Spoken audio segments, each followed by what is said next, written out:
AI's replacement of 300 million jobs worldwide, human intelligence versus artificial intelligence, and the future of supply chain management. Those are just a few things we'll cover here today on episode number 121 of Transformation Ground Control. This is Transformation Ground Control, your source for all things business, technology, strategy, and change. If you're growing your business, leading change within your organization, or undertaking any sort of operational or technology change initiative, this podcast is for you. This show covers what you need to know about digital transformation, organizational change, operational improvement, and business growth.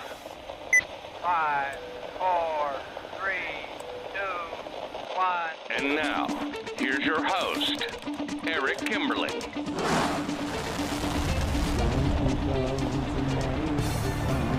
Hello, welcome to Transformation Ground Control, episode number 121. This is the podcast that covers everything related to digital transformation, including strategy, people, process, and technology. And my name is Eric Kimberling. I'm the CEO of Third Stage Consulting. We're an independent consulting firm that helps clients throughout the world reach their third stage of digital transformation success. And excited for our episode here today. We're going to cover a lot of great and interesting topics. We're going to start off with some questions from the audience, social media in particular, where we receive many questions on a daily basis, and we've cherry-picked a few of those to cover here today.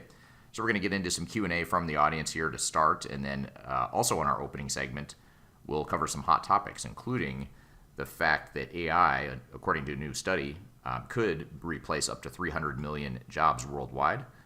So we'll talk about that article and what some of the trends or the predictions are for the future of artificial intelligence and the impact on the workforce. We're also going to talk about supply chain maturity and how important it is to understand your current level of supply chain maturity and sustainability in your supply chain management efforts. And then we're also going to talk about wedding technology.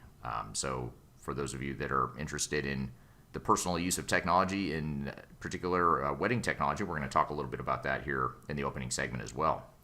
And then later in the show, we will have our first guest, Noush, who's going to be on and chatting with me about human intelligence versus artificial intelligence. So we're going to sort of talk about the human aspect of digital transformation, and in particular, how the intersection or the combination of human intelligence and artificial intelligence will be so important going forward in the future.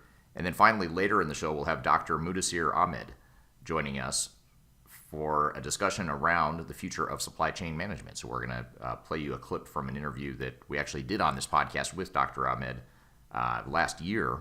So we're going to replay that clip because it's a very good and timely topic as it relates to supply chain management. But before we get to those discussions and those specific topics, we'll cover a few questions from the audience here. And for those of you that don't know, every week on this show, we have a segment now where we open up with questions that we've received on social media. So if you follow me on YouTube, LinkedIn, Facebook, Twitter, or if you're listening to the audio podcast platform on one of the audio platforms, you can drop questions for me in the chat, and we'll get to those questions here in this podcast every week. So the first topic we wanted to cover here is a question that was from, I believe, my YouTube channel, where I talk about the the difference between standard versus customized software. And so if you haven't seen it, there's a YouTube video I post on my YouTube channel where it's about a 10-minute video, and I just talk about the pros and cons of standard off-the-shelf software and the pros and cons of customizing standard off-the-shelf software, and really helping organizations better navigate that decision process of trying to figure out when and where or if we should customize our standard software. And this question was related to that video or appeared on that video. And the comment is, upgrades and decommissioning are required in ERP environments. The system will be easy to upgrade with standard software. It is very difficult to do with a custom solution. And that's a great point. And it is something that I talk about in the video, is that when you do customization, so let me just back up and explain what customization means if you're not aware. When you deploy any sort of standard off-the-shelf technology, you have to configure it, right? You have to set it up, you have to personalize it, you make decisions, you click buttons around how a workflow is going to work, what fields you need to enter, how the data flows through the system. A lot of setup and configuration that needs to happen to make off-the-shelf, out-of-the-box software work. However, you also have another option with many of the software providers where you can use their tool set to actually customize the software. And customization is really a more invasive version of configuration. You're doing more than just the basic setup of the software. When you're getting into customization, now you're getting into actually changing the code of the software and essentially changing the software to do something that it wasn't designed or intended to do. So when you do that, it does a couple things. When you customize software, it does a couple things. First of all, it delays a project, or it adds more time and money to the project. It adds more risk to the project because now you're running the risk of essentially breaking the software or trying to get it to do something that it wasn't built to do. And then you also have the issues of difficulty surviving upgrades or getting upgrades to the software. So when you do make changes and you customize the software, if there's a new version of the software that comes out, oftentimes that customization won't survive that upgrade, and you have to rewrite that customization or figure out how you're going to navigate that. So that's what this person is referring to, I presume, is that latter piece of it, which is difficult to maintain a custom solution, and that is absolutely true. And on the surface, it sounds like, well, then why would you customize? Why in the world would you ever consider customizing if it's going to create all these risks that I just described?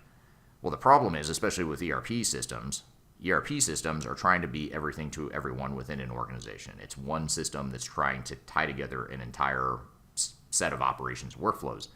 Great concept in theory, but a lot easier said than done. What ends up happening is no ERP system is going to be a perfect fit for every organization out there.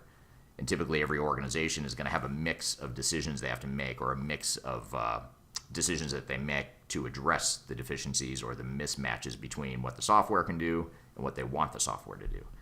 One option is you change your business processes. You change your processes, your people to fit the software. That's one way to navigate it and say, we're just not going to customize. We're going to change our processes, change our people, and that's going to be how we address this. Nothing wrong with that. That works in many cases, but there's going to be other cases where it's just not realistic to do that.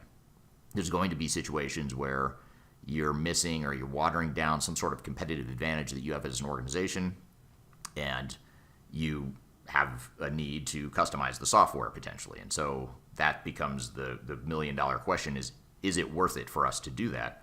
Is it worth taking on the risk that this person describes? And that's a tough decision that every organization has to make. But there's also risk to not customizing. When you don't customize the software, you run the risk of the software. Yes, it works. It's more simple. You've mitigated that risk of customization, but now you've just shifted the risk over to the business operations. And if the business operations can't function or can't function well with software as it's designed off the shelf out of the box, then that creates a whole nother set of risks and problems. And for many organizations, in some cases, they find that risk is greater than the risk of customization. So that's really the sort of the ROI analysis you have to do, and you have to objectively look at, what are the trade-offs there for my organization. And you probably come up with different answers for different parts of your business. There might be some parts of your business where you say, we can live with the software the way it is.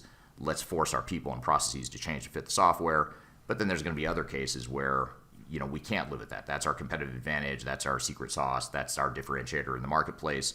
So therefore, we are going to customize the software in the name of preserving and building on and enhancing that competitive advantage. So that's a way to think about it. It's a lot easier said than done, but that's the $1 million question is, how do you know when you need to customize? And if you go to my YouTube channel, by the way, just search customization on my YouTube channel, you'll find that video. It's a video that was just published in the last 30 days, I believe. So you can find that there.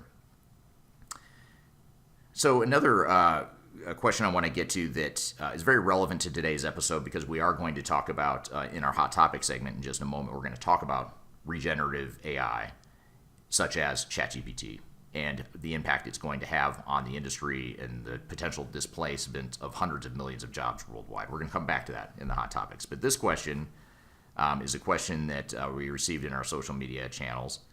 And the question is, please could you share more about the impact of ChatGPT on the digital transformation consulting industry, specifically SAP S/4HANA professional and change management consulting? So I'll just address it more broadly.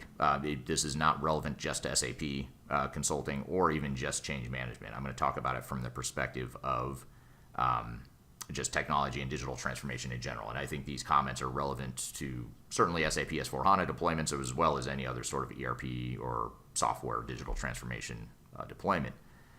And to really unpack this a bit, What I'd say here is that I think absolutely ChatGPT is going to impact the digital transformation consulting industry. I think what it's going to do is impact in two different ways that I see. And one way we're seeing it impact our business here at Third Stage Consulting. The other way I think is more likely to impact larger consulting firms and system integrators. But the one that I think I'll start with maybe the more negative or maybe the more dark side of it first, and that is the impact that ChatGPT will likely have on entry-level consultants. I think entry-level consultants are probably going to be the ones that are more impacted by ChatGPT in a negative way. And I think it could potentially create less opportunity for entry-level consultants or college graduates to break into the consulting space, because so much of the model of the big consulting firms is dependent on these young kids coming out of school and then doing a lot of I'll call it the consulting grunt work. They're creating PowerPoint slides. They're doing analysis and writing and a lot of PowerPoint jockeying. I guess I'd say it's a lot of there's kids out of college that just spend their entire days and weeks at a time just creating PowerPoint slides and putting together visuals of whatever project they're working on. In other cases, they're documenting stuff, or a lot of grunt work, I'd call it. And that's really where AI is a threat and disruption. It displaces that need for grunt work. Now you can use different AI tools to create a PowerPoint slide. You can give it some bullets or give it some ideas you want to have visualized, and you can have regenerative AI create that. And that's really something that Microsoft is pushing heavily into with their Copilot and some of the other AI tools they're investing in, and other providers are going to continue investing in that as well. So I think you're just going to see more displacement of lower end consulting. However, I think it also could have a positive effect on consulting, especially for more senior, more experienced people, where those more senior and experienced people can use AI to really scale and leverage their knowledge and make them smarter, essentially, like combining their own human knowledge with the artificial intelligence knowledge. And in fact, that's a thread we're going to come back to later in this episode with our guest, Noush Bayat from Third Stage Consulting.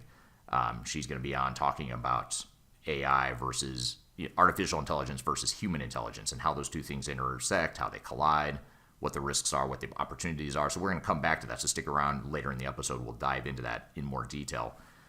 But those are a couple things to think about. I think that's, on one hand, it's going to potentially displace the entry-level jobs. I think it might displace a lot of the offshoring that the big system integrators and the big consulting firms do. So when you get into, speaking of SAP S/4HANA development, for example, there's some pretty complex development that goes into a lot of, if not most, SAP S/4HANA deployments.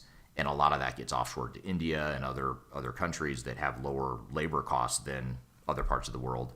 And I think those jobs are at risk as well, because now you have ChatGPT and other tools that can help you create that development. They can do that development for you, or at least get you started on that and take some of the grunt work out of that development process. So that's another way I see ChatGPT affecting the consulting industry. I'll be curious to see if organizations themselves think that they can use ChatGPT to automate some of the work that they would typically hire consultants for.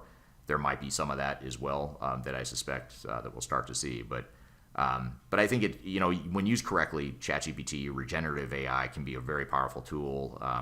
I use it pretty constantly. In fact, I started using it recently, for example, just to give me better ideas for video titles. I mean, I struggle sometimes just what to name a video. I know what I want to cover, I know the topic, but I don't really know what to name it to make it sound appealing and that sort of thing. And ChatGPT's been awesome for that. It gives me so many options, and I can usually come up with some good titles and thumbnails for my videos and things like that using ChatGPT. So that's an example where I don't know that that's not really hurting anyone's job. I'm not eliminating anyone's job or doing someone's job for them, other than maybe my own. I'm just doing my job better because of ChatGPT. So I think there's going to be a lot of that you'll see in consulting as well. In fact, ChatGPT also helped me name my book title. I was really struggling with a book that I'm launching here in a couple months, the summer of 2023. I didn't know what to call it, and I really struggled with the titling of it. We had some pretty good names, but nothing was really clicking, and I just went to ChatGPT, and within 3 minutes, I think it was, maybe 5 minutes, I was just brainstorming with ChatGPT and giving it feedback, and it came up with a title that I ultimately landed on. So I think there's just some power in it too. And again, stick around for the segment in a few minutes. We're going to have Noush Bayat to dive into that a little bit more, sort of that intersection and that collision potentially between human intelligence and artificial intelligence. So great questions. Thank you to the audience for providing those questions. And again, if you have questions you want to cover or see us cover on this podcast, you can drop them in any of either my either my YouTube or LinkedIn or Twitter accounts. You can comment on any of my videos, and we're constantly watching that and pulling questions from that. Or you can go to any of the Third Stage Consulting social media channels. Any questions you post there are fair game as well. So feel free to chime in. We'd love to get your feedback. But I also am interested from the audience, though. Drop in the chat wherever you're watching here today. I'd love to hear what you think. What do you think the impact of regenerative AI, ChatGPT? What do you think the impact is going to be, positive or negative? What are some of the specific things you think will happen as a result? I don't think any of us really know. I know I have my speculation and my predictions, but who knows if I'm right or not? We'll find out over time. But I'd love to hear your feedback. Maybe some of you have some good ideas on what you think will happen here with AI and how it will affect our lives and our world. So anyway, the great questions. Thank you for asking that. I'm curious to hear your feedback too on that topic in the comments below. So please drop that in the chat. Love to hear from you. So we're going to take a quick break, and when we come back, we're going to come back with some of our hot topics. We're going to talk about AI and how AI could displace up to 300 million jobs. So we'll sort of continue with that thread and unpack that a bit more from a recent Goldman Sachs study that was just recently published. We'll talk about supply chain management maturity models and how that can help you with your supply chain transformation journeys. And we'll also talk about wedding technology. So we'll cover that here in just a moment in our hot topic segment. And then later in the show, we will have Noush Bayat, who is a director of strategy and transformation here at Third Stage Consulting in the U.S. She will talk with me about human intelligence versus artificial intelligence. So really people versus technology, man versus machine, the whole collision and the coexisting and the potential conflict, all the good, the bad, the ugly between humans and technology, and sort of diving into that in a bit more. And Noush is a really interesting guest because she not only is just a great guest and very smart person, she's got a PhD. She's studied change management pretty deeply. She's practiced change management for decades now, so she'll be a great guest to have on the show, a first-time guest for us. And then we'll also have, later in the show, Dr. Muddassir Ahmed is going to be on talking about the future of supply chain management, so be sure to stick around for that. So we'll be back with some of those hot topics, but first we'll take a quick break. You're listening to Transformation Ground Control.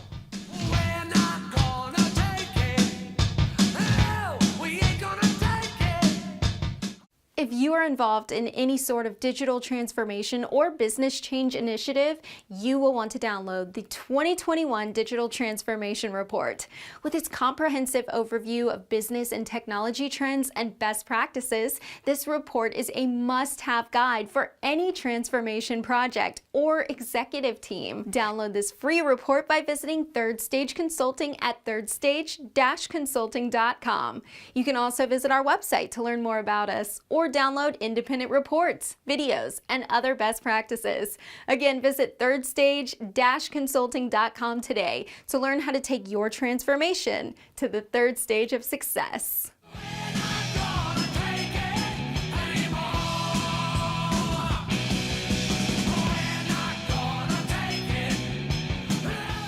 Welcome back to Transformation Ground Control, episode number 121. My name is Eric Kimberling, CEO and founder of Third Stage Consulting. Thank you for joining here today.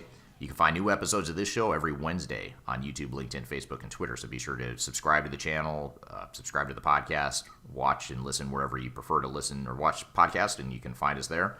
And certainly share this with colleagues and peers that you think might be interested. We'd love to get the word out to more people. So appreciate in advance you sharing this content with anyone you think might benefit from it. Some hot topics we want to cover today, some really interesting threads that my co-host Kyler, who cannot be here with us today due to her holiday, a family holiday she has, she was able to provide some interesting articles for us to cover here today. And the first one I want to cover, partly because, and I think she chose this because I recently, just last week, celebrated my 10-year anniversary with my wife. So we've been married 10 years now. We coincidentally, or interestingly enough, also just celebrated our 5-year anniversary at Third Stage, and I'm about to turn 50 years old. So this is a pretty big year for me personally. 5-year anniversary Third Stage, 10-year anniversary of being married, and I'm about to turn 50. So a lot going on here in 2023, a lot to remind me that I'm getting older too, which is a whole other story that I'll save for my therapist or another episode or whatever. But we'll the reason that is relevant, the reason I'm bringing that up is because one of the interesting articles that Kyler found for us here today is this article that talks about wedding tech. So wedding technology and how people are using technology in different ways on the romantic side of their personal lives, I guess you'd say. So this article that she pulled for us is an article that talks about a product it's called Ring. I think it's just called, if I remember correctly, it's just called Ring, or it might have a model name. But basically, it's a wedding band. So I'm wearing a wedding band right here, just a plain old traditional wedding band. But this wedding band is technologically based, and it measures your heartbeat. So you can, I don't know why you'd want to do this. This isn't my thing, but some of you listening might like this. But it tracks your heart rate and your heart and your pulse, basically. So at any time, you can go on an app on your phone and you can see what your pulse looks like compared to your spouse's. Again, I'm not sure why you do that, or if that's just a way to feel more connected. Maybe I'm not a romantic at heart enough to appreciate or understand that technology, but it is a technology that's out there with that sort of the wearable device segment of the consumer technology space.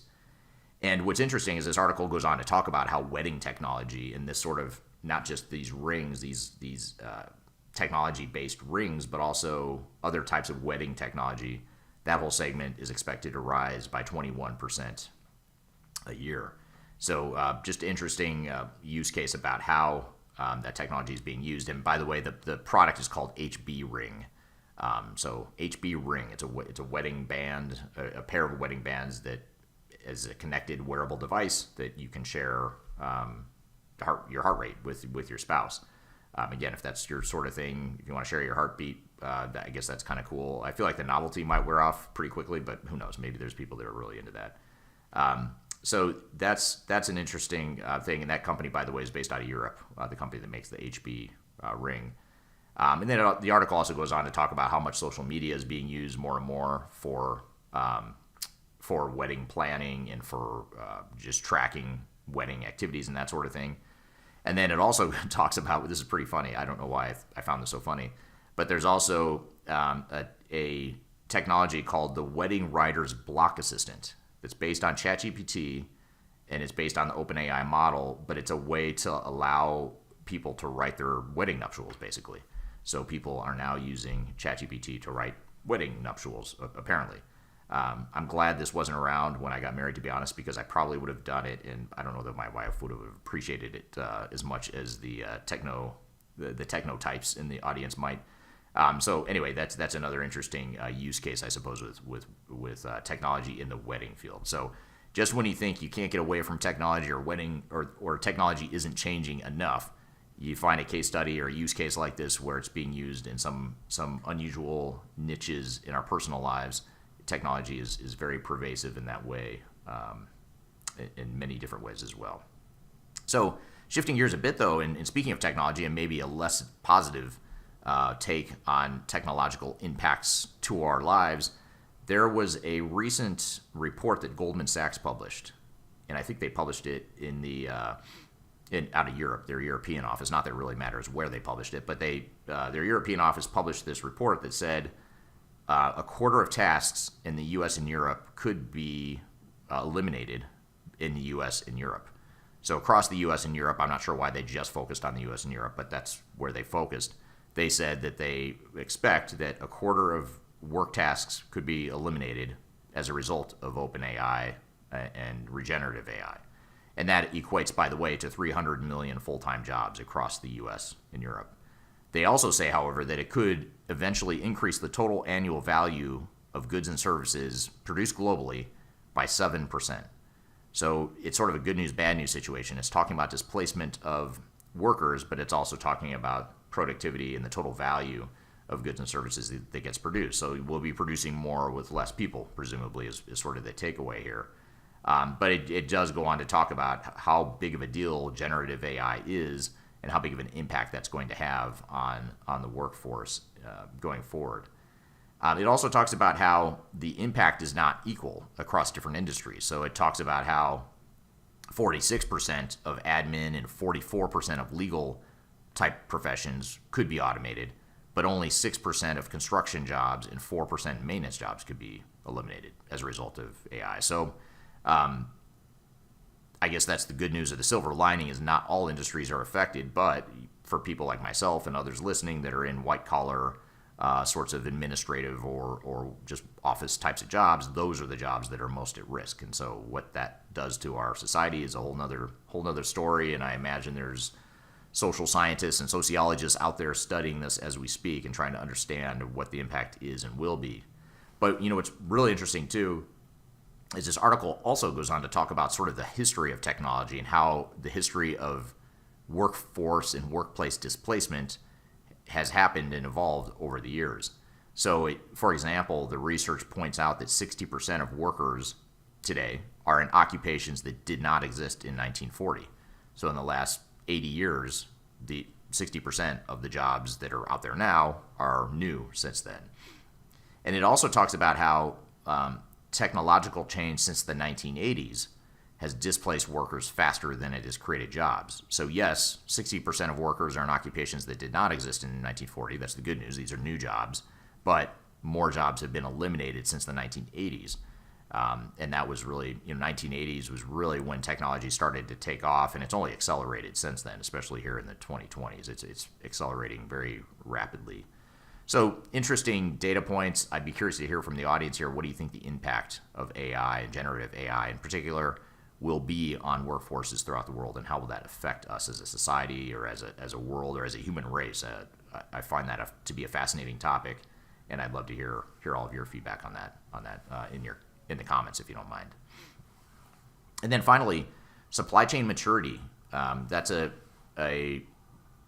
topic that is covered in supplychaindigital.com, a recent article that was published on that website, which is a good website, a good source for supply chain related technological advances and whatnot. This article talks about how self-awareness is so important for supply chain management, and that in order to begin a supply chain management journey or a supply chain transformation journey, you really need to have a good understanding of what your current maturity level is. And I think this is a great point.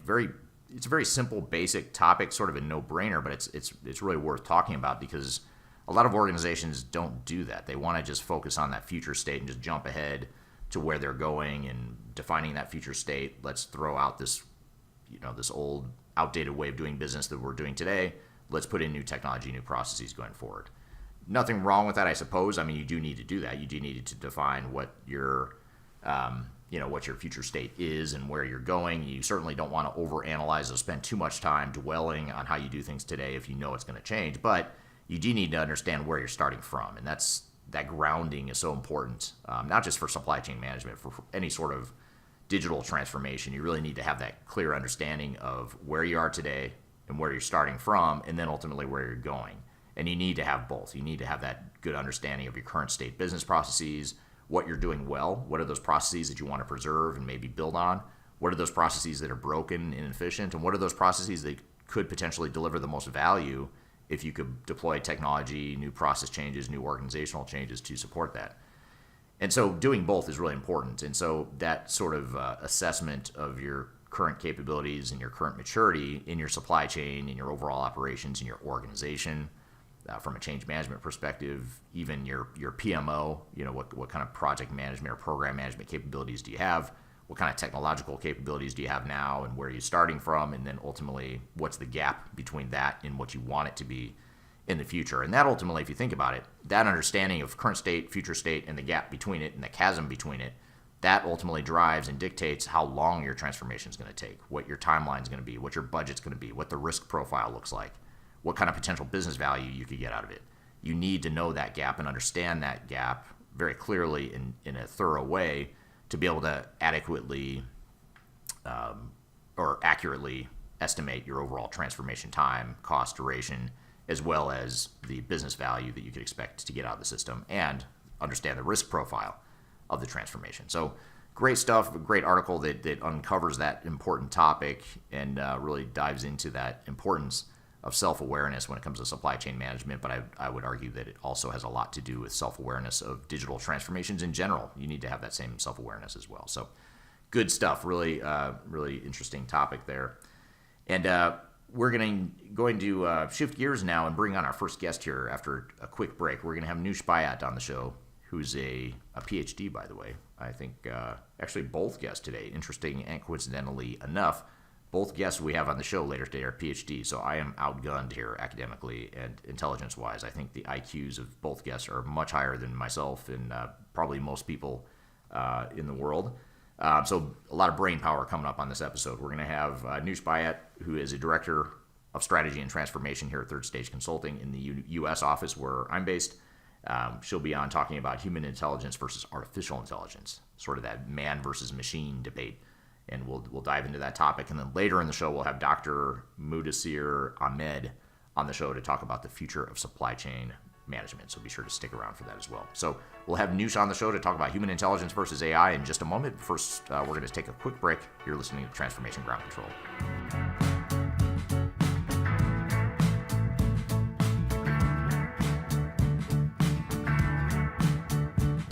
If you are aiming for transformation success, turn to Third Stage Consulting Group. Third Stage's independent and technology-agnostic consulting team helps clients define their digital strategies, define their roadmaps, and manage their transformations. With offices in the US, Europe, and Australia, our team helps the world's most forward-thinking organizations through their transformation pitfalls and risks.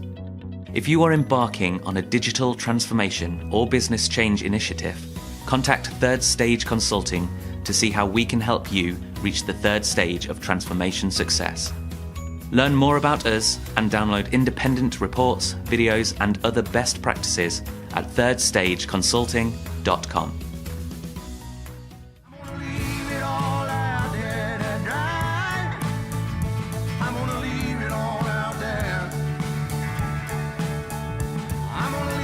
Hello, welcome back to Transformation Ground Control, episode number 121. My name is Eric Kimberling, CEO of Third Stage Consulting. You can find new episodes of this show every Wednesday, streaming to YouTube, LinkedIn, Facebook, and Twitter, and also going live on audio podcast platforms throughout the world every Wednesday, including Apple Podcasts, Google, Spotify, Pandora, etc. So wherever you listen to podcasts or wherever you watch podcasts, be sure to check us out there every Wednesday with new episodes. And our next guest, I'm excited for, first-time guest, relatively new to Third Stage, although I've known her for quite some time. And actually, quite frankly, I've been trying to hire her for a long time. It's been over a year that we tried to hire her, and finally the timing worked out recently, earlier here in 2023. And she's new to our team, not new to us, but new to our team. Certainly not new to the industry either. She's been doing this for a long time. Her name is Noush Bayat, Director of Strategy and Transformation here at Third Stage Consulting in the U.S. office where I'm based. And we thought it'd be great to have her on the show to talk about human intelligence versus artificial intelligence. So Noush, thank you for joining us today. Thank you for having me, Eric. Excited to have you here. I know you and I have known each other for a long time. We go back a ways just in the industry, but you have recently joined the Third Stage team, and love having you on the team. And this was one of the first things you and I discussed once you joined the company, was this whole concept of the human side of change as well as the technology side of change. And then more specifically, as we were brainstorming ideas for this discussion, we really landed on this thread of artificial intelligence versus human intelligence and how the two compare, why they're both important, how they might conflict with one another, and what organizations might do to navigate that tension. But before we really dive into the heart of the conversation, why don't you tell us a little bit about your background, Noush, as far as your academic and your professional background, if you don't mind. Absolutely. Before I start, you said that people would be typing in where they're joining us from. I haven't seen anything on my screen, but I'm looking forward to seeing who's on the call and where they're joining us from. So I started my education and career in computer science, and I remember one of my first jobs was I was a computer analyst at a local hospital. And my job was to transfer their data from the mainframe computer that they had over to a PC network environment. And that was kind of the beginning of me getting really curious about human intelligence. I didn't use that term at the time, but I remember. Oh, there's all these errors that are popping up on Oh, my screen. we see and hear you fine. It might be the feed, the Okay. chat, but don't worry, we see and hear you.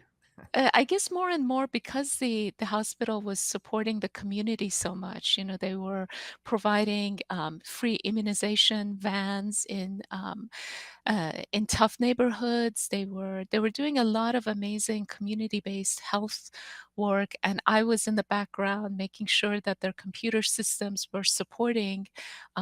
They had the data, and the computer systems were supporting their outreach. But more and more, I was noticing that there's some people who just walked around with a twinkle in their eyes. Like it didn't matter how much money they had or didn't have, or it didn't matter what kind of life circumstances they had. There was just this sense of joy and effervescence. And then I would also notice that there were people with all the financial means in the world, but there was just a pain in their eyes and in their encounters with me. And I was just so drawn to both ends of the spectrum because at the time there was just a lot of global upheavals going on, political upheavals um, in the region of the world I was from. And as a young person, my heart was broken because there was just a lot of impacts on my personal life, a lot of losses. And so when I would look at someone that had that kind of sense of hopelessness and sadness in their eyes, I would empathize, like, I got it, and I felt like I was in that camp. But then when I would notice other people where they had all the hardships going on, but there was just a bounce in their steps, there was a deep engagement that I just couldn't articulate. So, much to my dad's dismay, instead of pursuing my studies and graduate studies in technology and computer science, I went the route of studying human wellness or population health, population wellness. I got a master's in public health. Along the way, I got a master's in spiritual psychology, meditation and mindfulness. Literature. Um, so I was just really, really just so drawn for years about, what is it that makes humans want to engage? And of course, most recently, I got a doctorate in organizational leadership. And what I found out or learned about neuroscience really brought everything together for me, Eric. And it really helped me to see why in the past in my career trajectory, how sometimes I was not a good employee. Like uh, despite all the perks and benefits that my company would provide, I just couldn't get engaged to the level that I was required to. And then in other situations, you couldn't shut me up. Like I would just over engaged and I was asked to dial it back.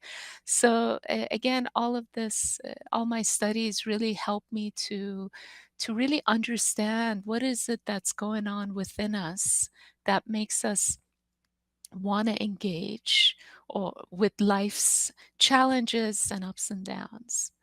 Hmm. Interesting. Yeah. Yeah. So you have a background and upbringing that was perfect for this topic today here. So really appreciate having you on the show here. And you're one of two people that I know of on the third stage staff that has a PhD. So that's interesting as well. So you've gone deep into the academics of this piece of it as well. So you've got the formal. Technically, it's an EDD, but so I just call it a doctorate, just to Right. be precise. Yeah. Got it. Okay. Well, either way, you're more educated than I am, so perfect for this thread here today.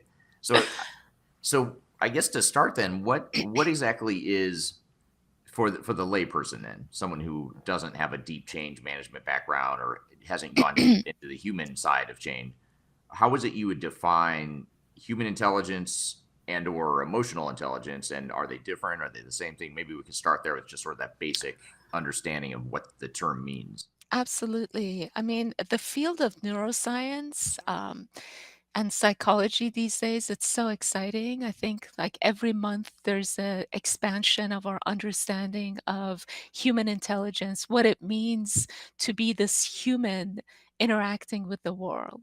Of course, from a just when you reflect on the ability of your body to breathe and your heart beating and your just all the things that your body is doing without you even being aware of it. So there's that intelligence that we're always aware of, so many of us. Um, the way that as a basic starting point, human intelligence was categorized into a few components: cognitive intelligence, emotional intelligence, music intelligence, spatial intelligence, all these sorts of things. And it used to be that I think even like up to maybe 30 years ago, that IQ was it. Like your intelligence as a human was equated to your score on an IQ test. But more and more, that singular focus on this kind of cognitive intelligence was was th- just challenged by so many other types of intelligence, like I said, and emotional intelligence was identified as this ability, or it's called EQ versus IQ, this ability of us as humans to be able to not only understand and acknowledge and self regulate our own internal emotional landscape, but also be able to cue in on other people's, or in a social setting, kind of understand what is the what's everybody feeling, just to be able to um, understand how to intuitively relate to them. So, this ability to be able to build relationships, have empathy, um, be able to take a tech technological challenge, but be able to actually talk about it with somebody. That's kind of a brief summary of what I call emotional or human intelligence. Just all these capabilities that enable us to interact with the world and solve problems. I think in its most general, I think that's human intelligence for me. Right. We're here with Noush Bayat from Third Stage Consulting talking about human intelligence versus artificial intelligence. We've got a lot more to cover, but first we're going to take a quick break. You're listening to Transformation Ground Control.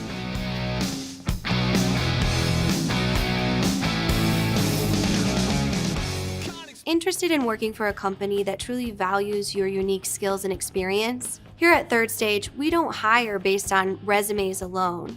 We look at the full candidate, experience, and willingness to provide excellent service for our clients. Within a technology independent and agnostic consulting firm, you have the opportunity to learn across industries with a diverse group of clients. Our consultants also have the opportunity to diversify their portfolio and learn across technology systems. If you're interested in joining a high-growth entrepreneurial organization, please reach out to us at work@thirdstage-consulting.com.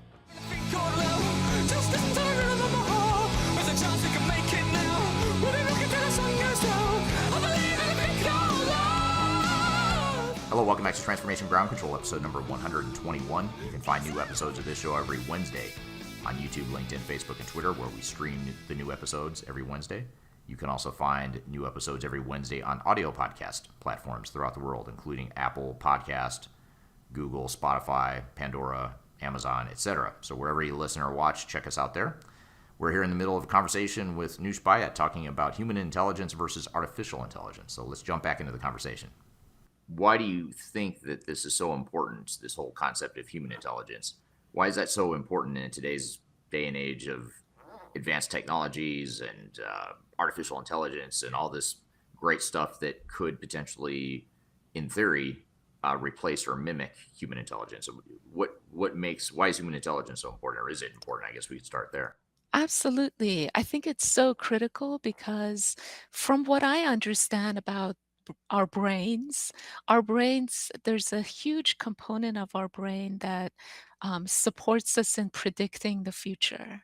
So there's for us to feel at ease, it's when our brain is able to predict what's going to happen. You know, we wake up and we know that there's coffee in the kitchen, that I'm going to go open my computer and it's going to work well. So there's this predictive capability of of our brain that allows us to feel comfortable um, surviving and interacting with the world. What happens with technology and technological innovation, especially when you bring it within an organization, is that all of a sudden it's not a cognitively stable environment. And with that, I mean it's very complex. And what that means is that there's no linear causality. There's no way for our brain to fully wrap its hands around this technological innovation. One of the words that I learned when I was in grad school was VUCA, VUCA, which was coined by uh, the, the American, our military once the Cold War was over and we no longer had a singular enemy to focus on, and they said now our enemy is VUCA, which means conditions that are volatile, unpredictable, complex, and ambiguous. So uh, this kind of conditions, which is uh, our daily realities these days, being able to, you know, we go into a client setting and they bring us a challenge, but there is no singular answer that's going to fix every challenge that they're going to bring up.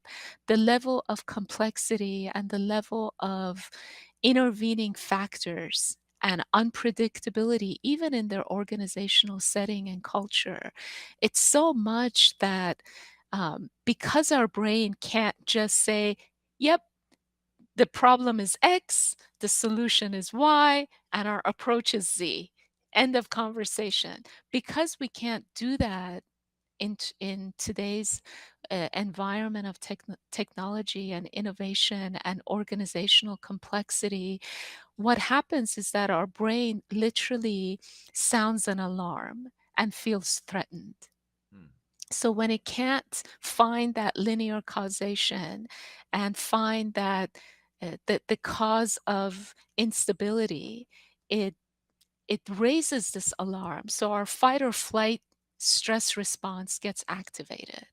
And so often people that their defense mechanisms come up. They get guarded, they get stressed, their stress hormones come up.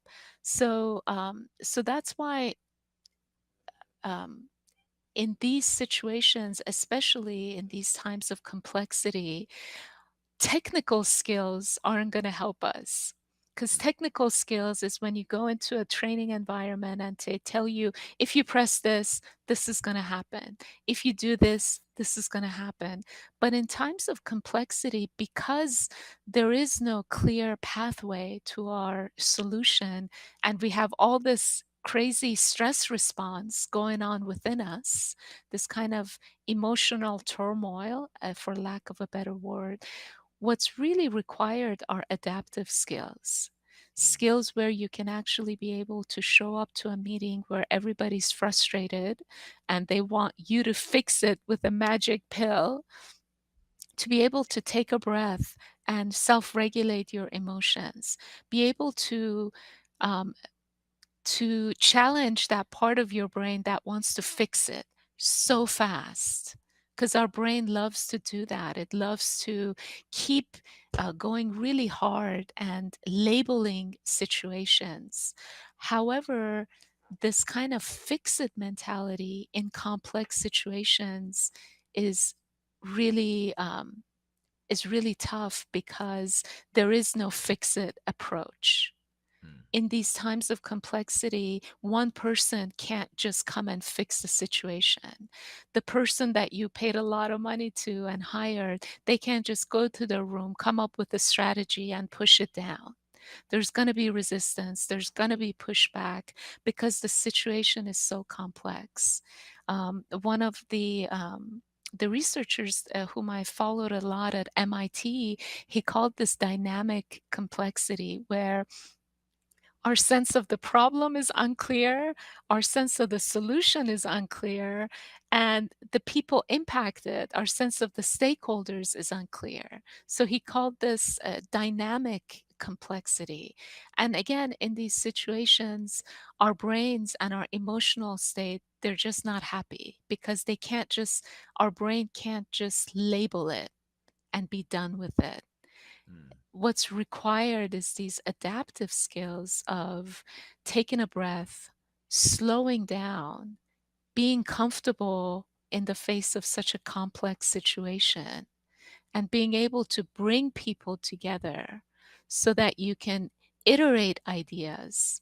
So when things speed up, being able to slow down and actually listen and collaborate and not have a fix-it approach, but basically have an iterative and incremental approach to this issue that your brain wants to fix so badly. Right. Yeah, Yeah. that's super interesting. So that's a interesting overview of, the human side of change and why it's so difficult. I love that was I love that the acronym. What was the acronym again? Was it VUCA, VUCA? And tell us again. It's volatility. unpredictability, complexity, and ambiguity. So volatility just refers to this crazy pace of change that's going on. Unpredictability meaning you make your plan and you think it's going to give you one outcome, and then it gives you a completely different outcome. Complexity in that there is no clear causality, or there's so many cause and effects that you can't just narrow it down to if A then B. And then ambiguity, just the fog of, whenever we talk about artificial intelligence, there's all of a sudden I feel a fog coming on everybody, like, what exactly is it again? Right. That's funny. One of the researchers I love to follow, he called these kinds of challenging problems wicked problems as an actual technical term, meaning wicked problems don't have one solution to fix it. They're so complex and they're not going anywhere. And they require you to actually just manage and meet that situation instead of try to fix it, because it's Mm, not going to be fixed, and it's not going away. right. Yeah, that's really interesting. Well, we'll stay focused and centered on VUCA here today as we Okay. go through the conversation and with that in mind. And that's a great way to think about why not only why the human side of change is so important, but also why it's difficult. Why is it difficult for people to adapt to change? And I think that VUCA acronym really describes that well. And it's a good reminder of some of the complexities that humans face, or that we as humans face when we're going through technological change. What I want to do is just turn to the audience real quickly and look at where some people are joining from today. We had a few people comment on where they're joining from today. We have Ryan from Denver, Sam from Spain, Laik from Atlanta, Georgia, Joel from New Jersey, Peter from Raleigh, North Carolina, HA from Cairo, Europe. So there's a couple or I'm sorry, not Cairo, Europe, Cairo, Egypt, I should say, that HA Hashab is from. So thank you for being here today, those of you that have dropped in the chat where you're at today. And if you have questions along the way, anything related to the human intelligence side of change or just organizational change in general, would love to hear your comments and questions. And I'll kind of get through my initial questions, and we'll turn to the audience as well. So I guess as we dive into this, then, why is you've done a great job of describing just what human intelligence is and what some of the complexities of human intelligence are. As it relates to just overall business change, whether it's digital transformation or any sort of transformation for that matter. But in general, why is human intelligence so important? It might be assumed, or we might be able to speculate based on what you've said so far. But how would you describe or summarize why it's so important in today's day and age of technologies? Absolutely. Well, the more we step into learning and artificial intelligence and all the amazing things that AI is providing us, from what I understand, it's kind of like the garbage in, garbage out that my professor in my first class in computer science told us that, this is a box. You put garbage in and you're going to get garbage out. And so from what I understand about artificial intelligence, machine learning is that to the extent that we feed it accurate data, to the extent that we validate the learning process of the machine, that's the extent to which we're going to get benefits from artificial intelligence, from machine learning. If we can't bring our full human intelligence to the table, if we can't draw on the institutional knowledge that our people have about their processes, about their industry, about their competition, about the best ways to move forward, if we can't draw on that, if our people are overwhelmed, if they're stressed, if they're guarded in these defense mechanisms, we're just not going to have accurate validation of any of this data that we're getting these machines to learn. So if I feel like, if we're not able to fully tap into our own emotional intelligence, human intelligence, and really be able to manage the overthinking that happens, this kind of this stress response that comes over us when we're faced with complex situations that literally, in a way, shuts us down. When our stress response is happening, our capabilities to learn, Eric, are really hampered. If we're in this overly stressed, overwhelmed situation, it's really hard for us to learn. It's really hard for us to calm down and actually face the situation that we're facing. We're so caught up in the meaning that we're making about the situation instead of actually being able to face it. So again, if we can't bring our full human intelligence to program these machines, to get them to do what we're wanting them to do, um, uh, I would be scared about our future because these machines, they're just not going to give us what we were hoping that they would provide. Yeah, yeah, without that missing secret sauce, if you will, of Absolutely. human side. Yeah, I think there's just a lot of misinformation out there, and there's a lot of confusion in terms of, oh my God, machines are going to take over, as if they're inherently intelligent and they're just going to take us over. And I think that feeling of overwhelm, that feeling of like, oh my God, that's the end of life, it gets us to shut down and want to just be in denial and not want to learn what the hell is learning? What is artificial intelligence? Because we all can learn about it and we all can make really intelligent decisions in collaboration with our team members. However, I think because of the volume of information out there on the internet, the volume of misinformation, fake information.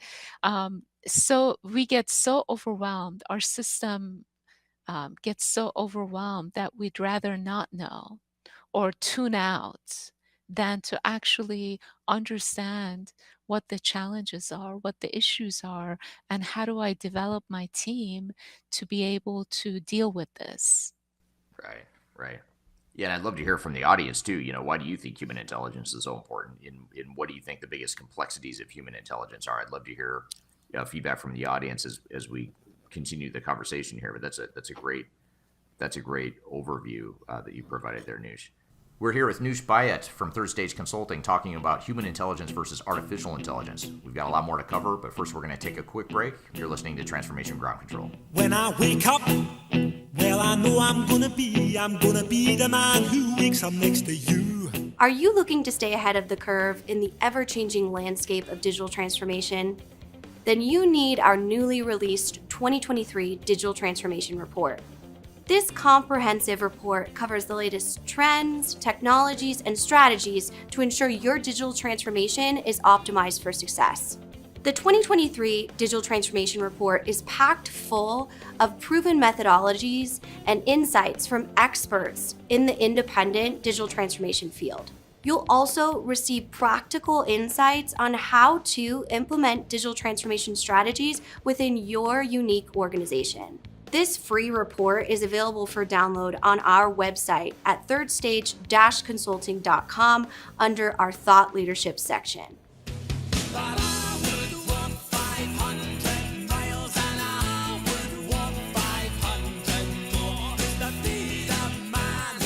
Hello, welcome back to Transformation Ground Control, episode number 121. You can find new episodes of this show every Wednesday on YouTube, LinkedIn, Facebook, and Twitter, where we stream the new episodes every Wednesday. You can also find new episodes every Wednesday on audio podcast platforms throughout the world, including Apple Podcast, Google, Spotify, Pandora, Amazon, etc. So wherever you listen or watch, check us out there. We're here in the middle of a conversation with Noush Bayat talking about human intelligence versus artificial intelligence. So let's jump back into the conversation. So as we look to you were starting to allude to this a little bit, Noush, as we got into as you described why human intelligence is so important in today's advanced technological era.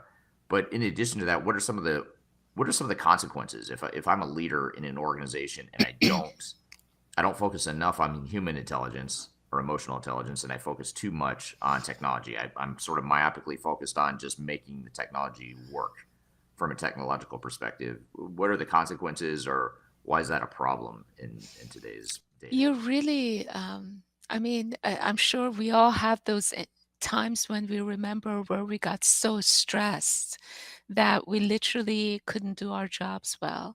I definitely been in situations like that where I was even asked to leave one of the organizations that I love so much just because I would get so stressed about my ability to perform well, that instead of taking that breath and bringing my human intelligence to deal with that stress, I would tune out and check out.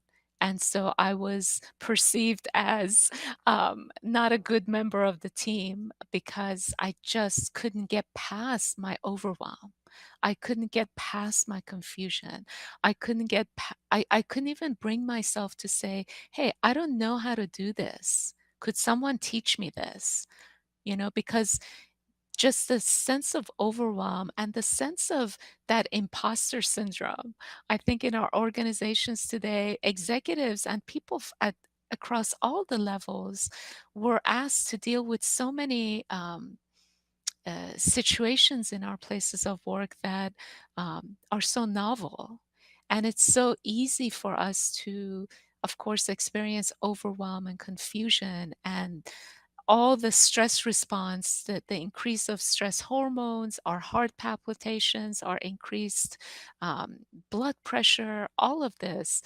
And if we can't find a way to self-regulate that, and if our organizations keep piling up change after change after change without really understanding what it is that their humans need in order to be well, we're going to lose our most capable people. We're going to lose the brain trust of our organizations. People are literally going to say, I can't figure it out. I'm just going to check out. They're either going to stay in the organization and really derail any effort there is for progress, or they're just going to leave. And there you have it. Your people with the most passion, with the most heart, with the most industry expertise, who can help you get to that next phase of technological innovation, you've just pushed them over the edge. And that's not just because some people can't deal with stress. That's the human thing, and it's impacting all of us, from little kids to our elderly. This overflux of change, this over uh, uh, this what's the word I'm trying to find? This just this change overload, and this expectation that we should be able to get up and fix it, and our lack of ability to fix it, um, and our lack of ability to be able to talk about the fact that one person can't just fix it. We need to come together and listen and collaborate and brainstorm. The lack of ability to do this is really harming a lot of our workforce. You know, stress rates, anxiety rates, depression rates, suicide rates are really at an all-time high right now in our country. Great point. I think that's something that a lot of people don't think about is just how hard it is for people's lives in general, outside of work, and then you come to the workplace and then you throw all these changes and stressors and triggers on top of people, and it can certainly add up for certain. So that's a great point. So here's an interesting comment from the audience here. This is from Urtaza on LinkedIn. I hope I pronounced that name. I probably did not, so I apologize if I didn't. But the comment here is human intelligence has the common sense factor, which AI sometimes lacks, or somewhat lacks. So we talk a lot about ChatGPT. That's a common topic today. It's a hot trend right now. It's a hot buzzword in the technological space, and it's a hot tool being used by a lot of people. And it's interesting to hear or sort of see how these two worlds are colliding, that human intelligence with artificial intelligence. But, how can artificial and technology ever replace common sense, as Urtaza mentions here? What are your thoughts on that, or your comments, your reaction? I mean, to tell you the truth, I don't know. What I do know is this incredible miracle of being human, this ability to experience so much stress, our brain, the capabilities of our brain to help us through so many difficult situations, and then also this ability for us to have presence and wisdom, to be able to love, to appreciate, to have empathy with each other. I think those are qualities as humans, we don't even know what that is. I mean, you've been in situations, we've all been in situations where someone has treated us with what we've perceived was utmost disrespect and cruelty, and you can feel what it does to you. You kind of contract and you want to get away from them, and it's like it throws you off in so many situations. Like, what is that? What just happened?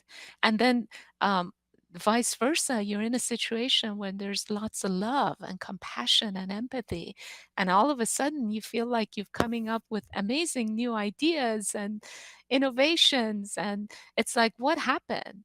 Like, there's just so many subtleties to human ingenuity, to human interaction, to love, really, to love and compassion, that, I mean, I think from what I understand so far, it's like machines can learn patterns in our behaviors, so that if they observe me interacting with a child, they can say, oh, you have to say this to a child to get them to do this, and your tone of voice has to become kinder, or this and that.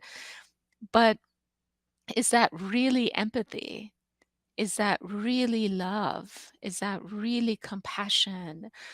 Like, I know that computers can have this incredible computational ability that humans can never, I don't think, have right now as we speak, this ability to crunch vast volumes of data. But can they bring that love and compassion and human presence to it to determine what to do with it? I think that part of it, it's still, we're teaching computers that. We're teaching AI that capability, but I don't think will it ever be organic? I mean, will a machine ever organically realize that they need to love or bring compassion and respect into a situation. Uh, I don't know. I'm I'm guessing not, but you never know. Right. No, it's a great point. I'd be curious to hear what the audience thinks on that debate or that question. Speaking of the audience, here's a really interesting comment. It's a two-part question that I'll play here, or I'll show here from Jerry on it's either Jerry or Gary. I apologize, I'm not sure which, but on LinkedIn, um, Gary says today's words that are considered to be able to create harm and be violent. Now we have computers that can say words. We as humans need to get over our fear of words. But then there's a second part here. The human condition will kill innovation in the AI space. There's a lot of fear about what machines might say. Absolutely, Jerry, or Gary, that's such a great point, which goes back to my what I was bringing up earlier in terms of being able to self-regulate. Emotional intelligence is so critical right now to be able to notice our reactive tendencies towards things that we don't understand and to have it be normal, Right. to understand that human defense mechanisms or uh, our tendency to get reactive in the face of things we don't know and to want to shut down, those are so normal, and to be able to breathe through it and not take that seriously, not be so overwhelmed by it.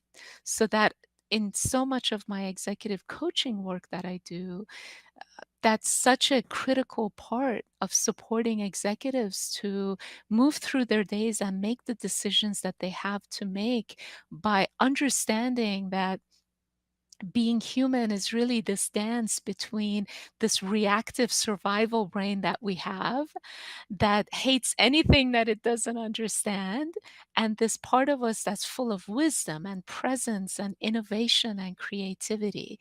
It's really a dance. We can't be 100% in one or the other. It's always a dance. And to be able to understand that subtlety of how we interact with the world, that when there's something that I don't understand, that all of a sudden I notice my heart rate increasing. I notice wanting to just crawl under the covers instead of say, all right, team, let's get together. Let's throw some ideas at the chalk. At the board. Let's see what we can come up with. Um, this ability to not freak out by our own freak out, it's really important to have compassion for our tendency to freak out, but not take it so seriously that we can't become present to our challenges, or all these, like you said, Jerry, these amazing opportunities to innovate. Um, so that self-regulation, that understanding of our neuroscience is so critical. Right. Yeah. Makes total sense. It's a great question and a great response to it too. So thank you for the feedback, Jerry.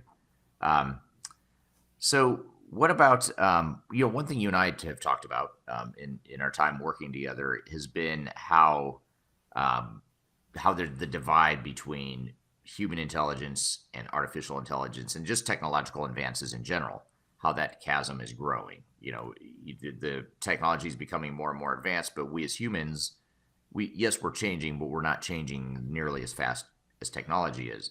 So what are your thoughts on that? Like what should we be thinking about as it relates to that divide between the human race where we are today, and yes, we're evolving, but not nearly as fast as that exponential accelerated advancement of technology. How do we navigate that? What are your thoughts there? Well, that's the thing, when we're feeling stress, a little bit of a stress is great in terms of enhancing our ability to learn, right? Like this live cast, the invitation to show up here, it caused a lot of stress for me. But that stress, I utilized it. It was good. I was like, okay, let me go through my thoughts. Let me understand what I'm going to talk about so that I sound somewhat decent, and you don't fire me tomorrow. So that little bit of stress is very healthy. That kind of stress gets us to study hard for an exam, to get prepared, to get excited. However, when that level of anxiety and stress, and to various people it's different, it goes overboard, it really inhibits our ability to learn. And I think that as machines are surpassing our capabilities to learn, which is okay thing, it's like, yeah, let machines learn all these things that are going to take me years and years and years to learn. However, how can I show up and interact with that machine learning so that I can bring my human intelligence, I can bring my insights, and I can put that machine learning to good use? I think that's the divide that we really need to address. What is that? What is it with it within our human condition that can create so much stress that makes us incapable of even wanting to interact with the complexities that machine innovation is bringing to us? So I think I keep going back to being able to do to have that level of emotional self-regulation, and not only that, but really being able to make sense of the world. You know, our brain loves is a storyteller. It loves to make meaning out of the challenges that are happening so that it can engage with it um, in the brilliant ways that it does. But if our meaning making ability gets diminished, if I'm putting a meaning on everything as, this is going to take my job away, I'm never going to be able to do this, like this, our capabilities of making meaning out of in stressful situations. If we can't making ability, that story making capability that we all have, we're not going to take our organizations to the next levels, because organizations are about the culture, are about the vision, mission statements that they have, are about the meaning that they create in the world. And if their people um, um, are at that brink of stress and anxiety, that they cannot bring new sets of meaning to the challenges that they're making, um, I think we're not going to get as much out of machine innovation and artificial intelligence as we hope that we can get. Yeah. We're here with Noush Bayat from Third Stage Consulting talking about human intelligence versus artificial intelligence. We've got a lot more to cover, but first we're going to take a quick break. You're listening to Transformation Ground Control. A man decides after 70 years that what he goes there for. If you are aiming for transformation success, turn to Third Stage Consulting Group. Third Stage's independent and technology agnostic consulting team helps clients define their digital strategies, define their roadmaps, and manage their transformations. With offices in the US, Europe, and Australia, our team helps the world's most forward-thinking organizations through their transformation pitfalls and risks. If you are embarking on a digital transformation or business change initiative, contact Third Stage Consulting to see how we can help you reach the third stage of transformation success. Learn more about us and download independent reports, videos, and other best practices at thirdstage-consulting.com. But we're never gonna survive unless we get a little crazy. Hello, welcome back to Transformation Ground Control, episode number 121. You can find new episodes of this show every Wednesday on YouTube, LinkedIn, Facebook, and Twitter, where we stream the new episodes every Wednesday. You can also find new episodes every Wednesday on audio podcast platforms throughout the world, including Apple Podcast, Google, Spotify, Pandora, Amazon, etc. So wherever you listen or watch, check us out there. We're here in the middle of a conversation with Noush Bayat talking about human intelligence versus artificial intelligence. So let's jump back into the conversation. Has an interesting comment. He says that AI will not take jobs. Humans using AI will take jobs from humans. What are your thoughts? Do you have any predictions as it relates to that, Noush, as it relates to Absolutely. There's so many thought pieces coming out these days from so many of our think tanks that I think even here at Third Stage that, yeah, maybe remedial jobs are going to be taken over. Maybe that data cruncher no longer needs to spend 40 hours a week crunching data.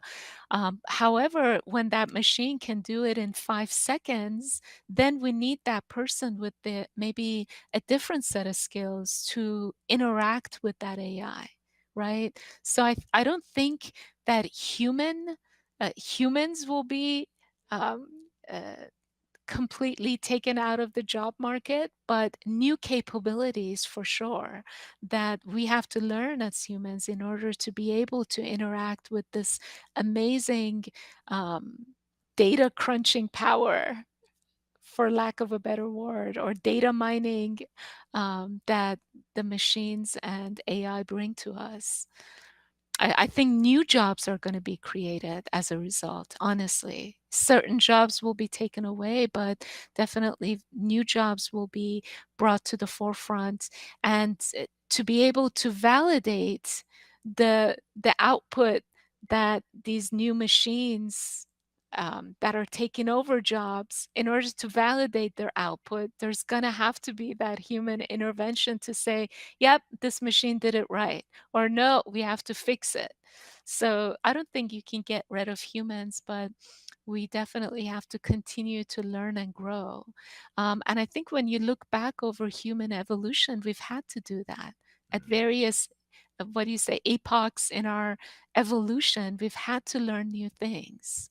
So it's not the uh, end of our. Uh, it's not a bad thing to have to evolve and learn new skill sets. Right. Yeah, that's well said, and I agree with you. It's not a bad thing. And here's an interesting comment from Sam on LinkedIn, and Sam says, "To get the best from AI, do we need to learn to be better at asking questions?" And I think this is a fascinating question or comment because it sort of plays to the whole emotional intelligence and how can you use emotional intelligence or human intelligence to make AI more effective. Do you see that being the Absolutely. case? That's 100% Sam. You're so spot on. Earlier in this conversation, we talked about adaptive skills. You need adaptive skills in conjunction with your technical skills to be able to maneuver through this world of complexity where there is no linear causation. And adaptive skills are exactly that, our ability to be able to slow down, take a breath, have craft better questions in order to engage, bring people together to be able to understand what is even our questions, what is our starting point. So these adaptive skills are 100% so critical these days. Right. Yeah. Great question, Sam, and even better response, Noosh. So I thank you for that. What about employee and organizational wellness?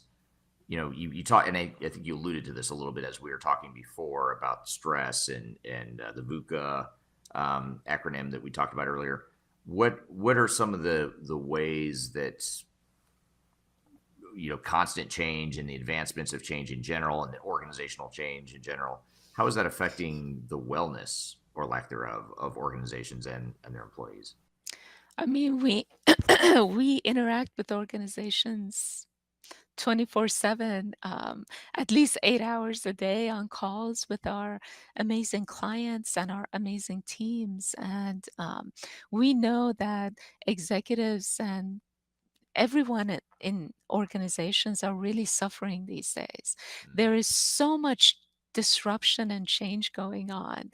There's such a fast pace to need to quickly re-strategize, quickly roll out something so that you don't fall behind the curve, so that you can stay competitive. And we're brought in those fires, as you know, we're brought in to provide organizational change management strategies. It used to be back in 2005 when I started in OCM that there was just like one change, and we we organized all our efforts to that one change, and it was called that point of change was called the Valley of Despair, where you had a dip in performance, and all our efforts were to really mitigate that dip in performance and support the people to navigate through that dip, that valley of despair, and go back on track. There was one new technology, or there was a culture change, or there was a merger, like there was just one change.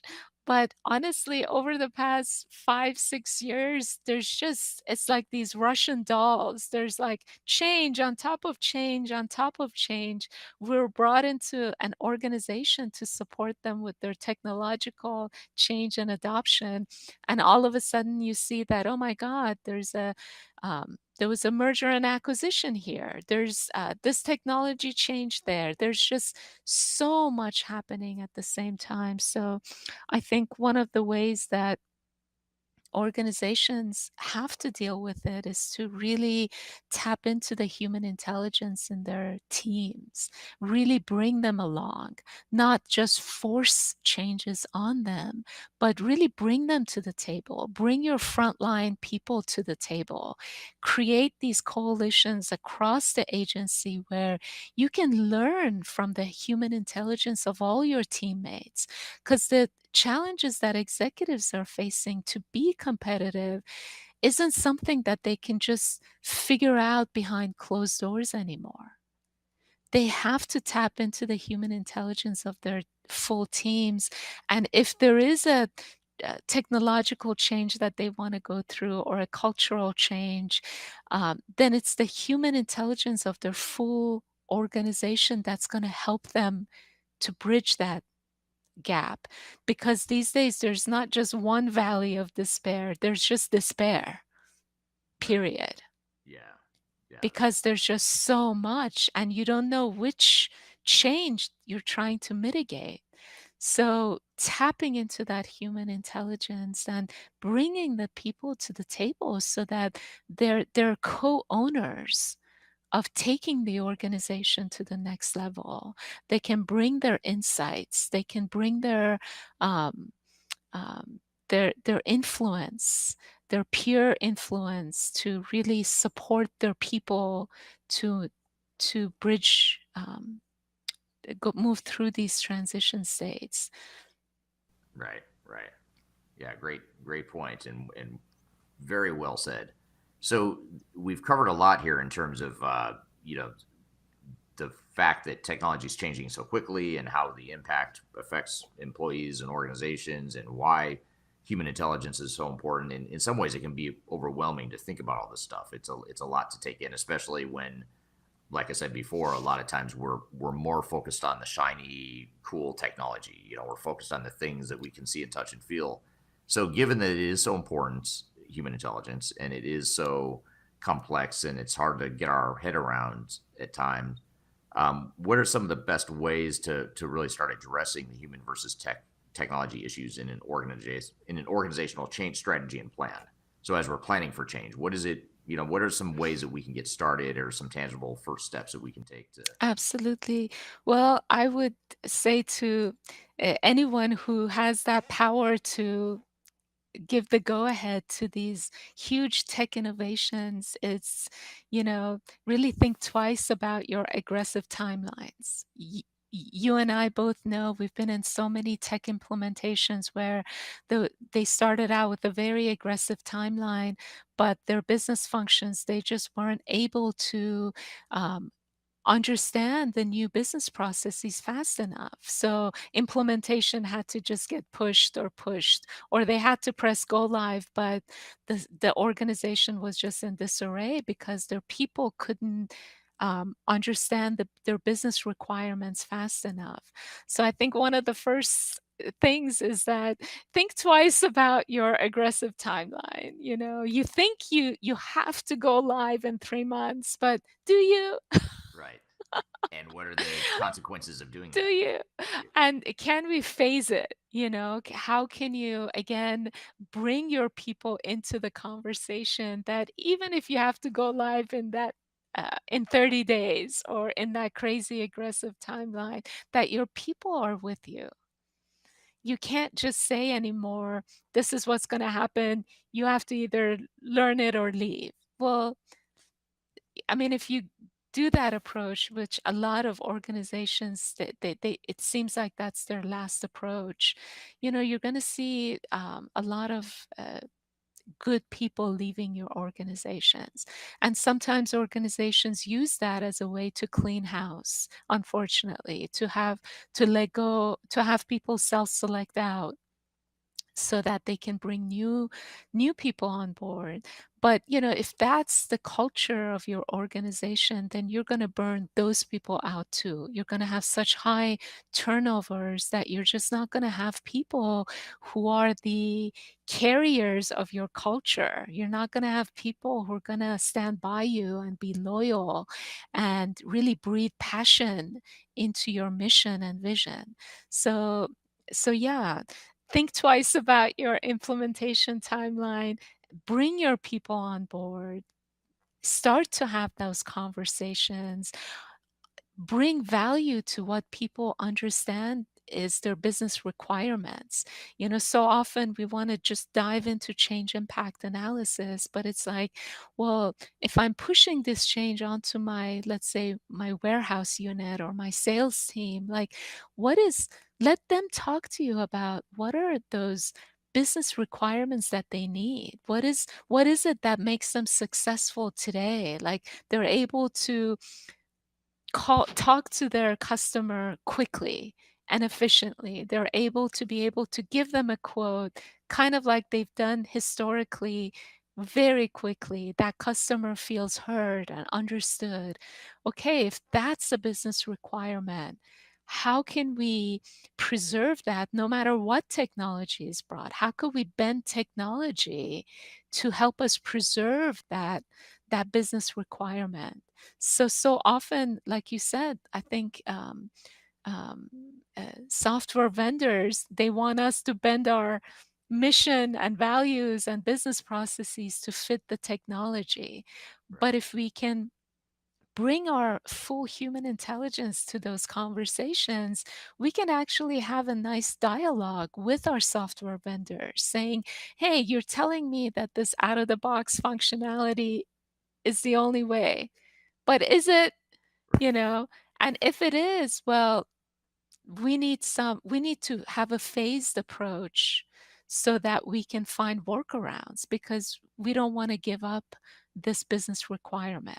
So I think we have to have more of a conversation instead of an arm wrestle between our technology and our and what makes us be successful businesses in terms of meeting our customer needs.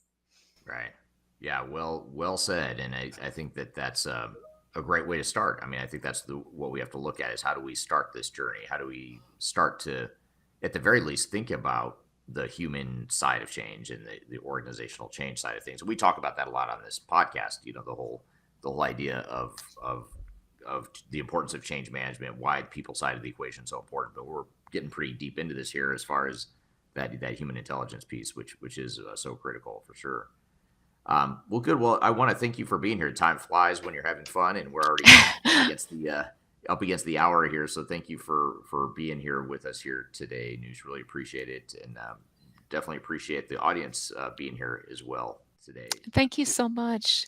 And before we sign off, I just wanted to say something that happened in my own team at third stage over the past couple of weeks, where there was something that I said that was misinterpreted by somebody. My intentions were misinterpreted, and we were able to come to the table and have some intelligent and emotional conversations around it so that we could help to resolve whatever that challenge was so that we could get to the work that we're trying to get, which is technology and supporting with people with that adoption.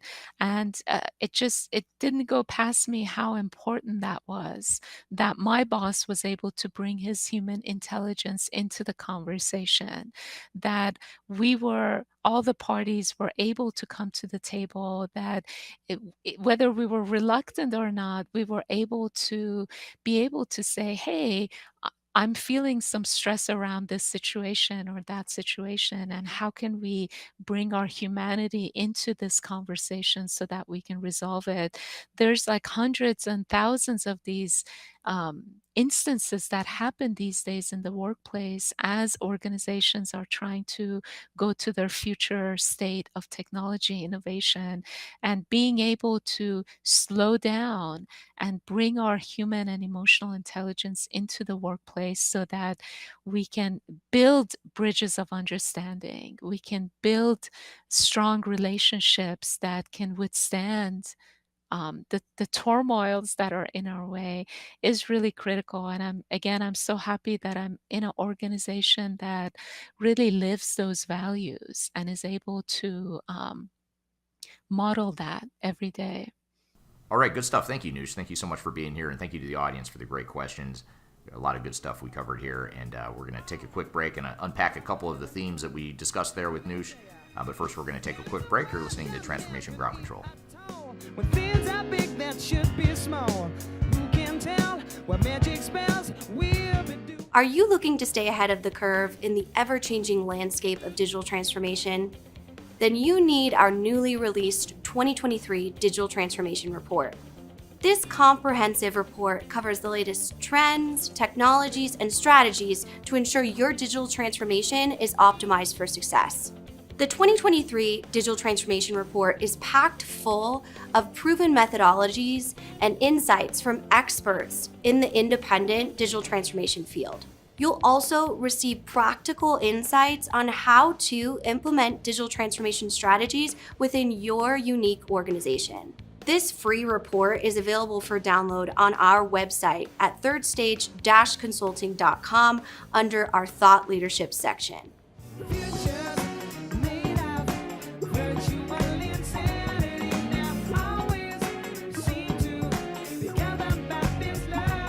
Hello and welcome back to Transformation Ground Control, episode number 121. You can find new episodes of this show every Wednesday, streaming to LinkedIn, Facebook, YouTube, and Twitter, as well as audio podcast platforms throughout the world. So be sure to check us out wherever you listen or watch the podcast.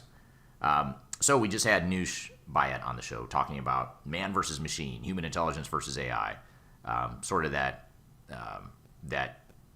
debate that's been ongoing for years now about will technology eliminate our jobs? How can we coexist with technology? Can we coexist with technology?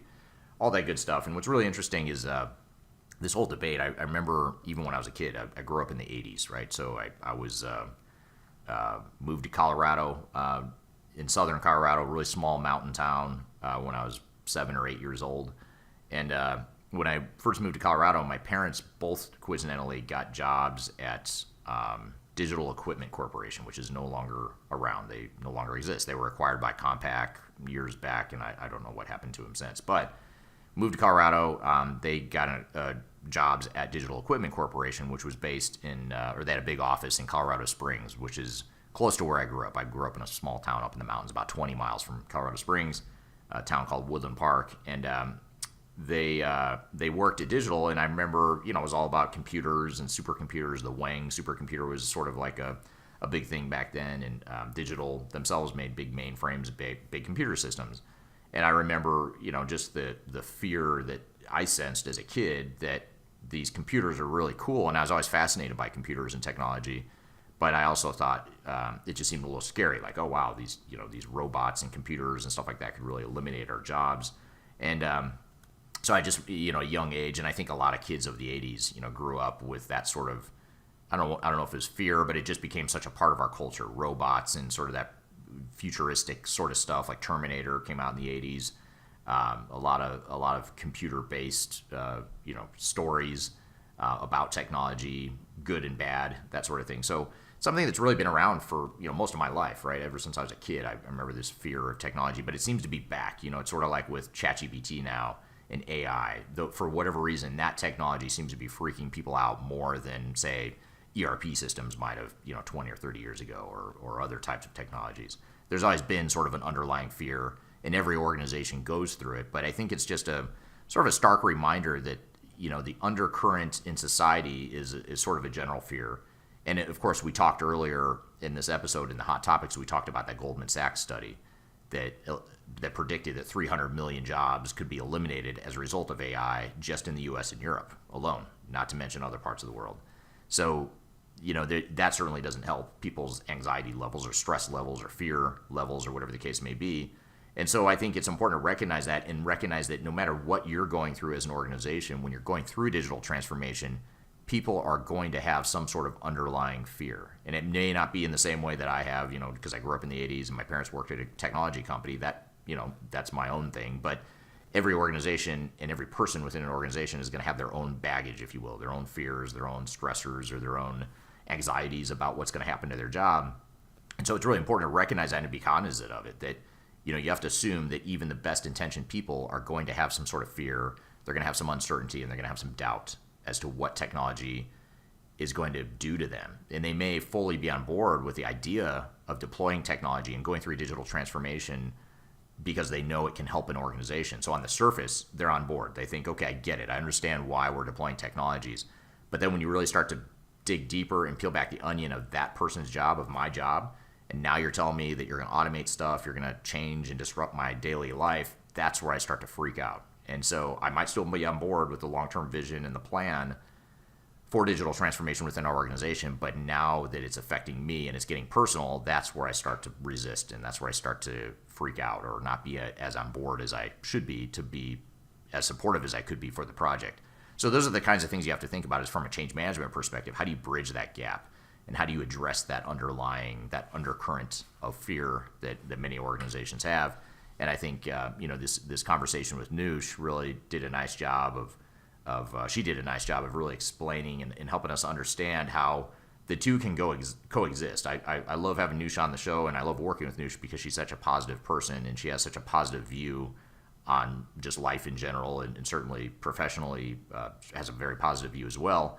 And so I like how she's able to unpack this in a way that isn't solely fear-based. It recognizes the fears and the doubts and the uncertainties around technology, but she talks about it in a way that really dives into the positive of it and how we can coexist and how technology and humans together can be better than what we might be, without both. So really interesting stuff, and appreciate having her on the show for sure. So we'll hopefully have her on again soon, and we'll cover more people and human-based stuff as well. But we're going to shift gears now and bring on our next guest, who is Dr. Muddassir Ahmed, here to talk about the future of supply chain management. So we're going to take a quick break. We'll be right back with more Transformation Ground Control.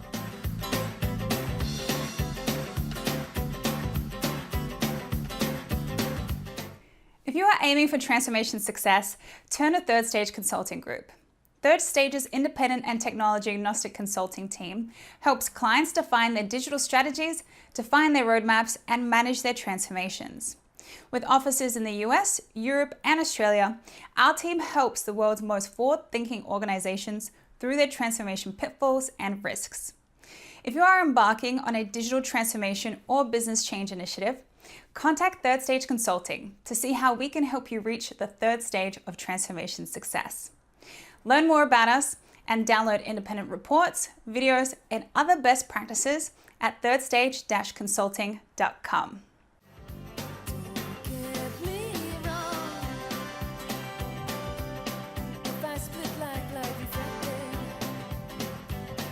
Hello, welcome back to Transformation Ground Control, episode number 121. My name is Eric Kimmerling, CEO of Third Stage Consulting. You can find new episodes every Wednesday on YouTube, Facebook, LinkedIn, and Twitter, so be sure to check us out there, as well as audio podcast platforms throughout the world.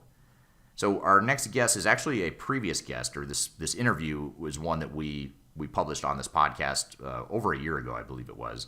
But it's a really good conversation, worth revisiting, especially because we did talk about supply chain management earlier in this episode. We want to build on it a little bit more and just talk about the future of supply chain management, where it's headed. So we had a chance to interview a while back Dr. Muddassir Ahmed to talk about the future of supply chain management. So let's roll the clip and we'll play you that clip again to dive into the future of supply chain management. Thank you very much, Eric. Thanks for having me. Yeah, I've been watching your TikTok videos and your YouTube channel is pretty fantastic. So thanks, great to be connected and you get me on the show on your Tuesday podcast. Looking forward for discussion. Yeah. Absolutely. Yeah, thank you for being here all the way from Dubai. So you're based in Dubai, and maybe just before we jump into the questions I have for you to start, and any questions that the audience might have, maybe just tell us a little bit about yourself. Maybe a little bit about your background, and as well as what SCMDOJO is and what SCMDOJO does. Yeah, sure. So start from myself because SCMDOJO is kind of linked with my background as well. So I'm an engineer by trade, originally from Pakistan, then went to Sweden, did my master's in management of production supply chain. This is where I basically get into the field. But I always thought I have a research mindset, and now I've got a PhD scholarship on a couple of schools. So I choose Lancaster University Management School, went as a PhD scholar, and I was working for a company called Eaton. So it was like a kind of funded project.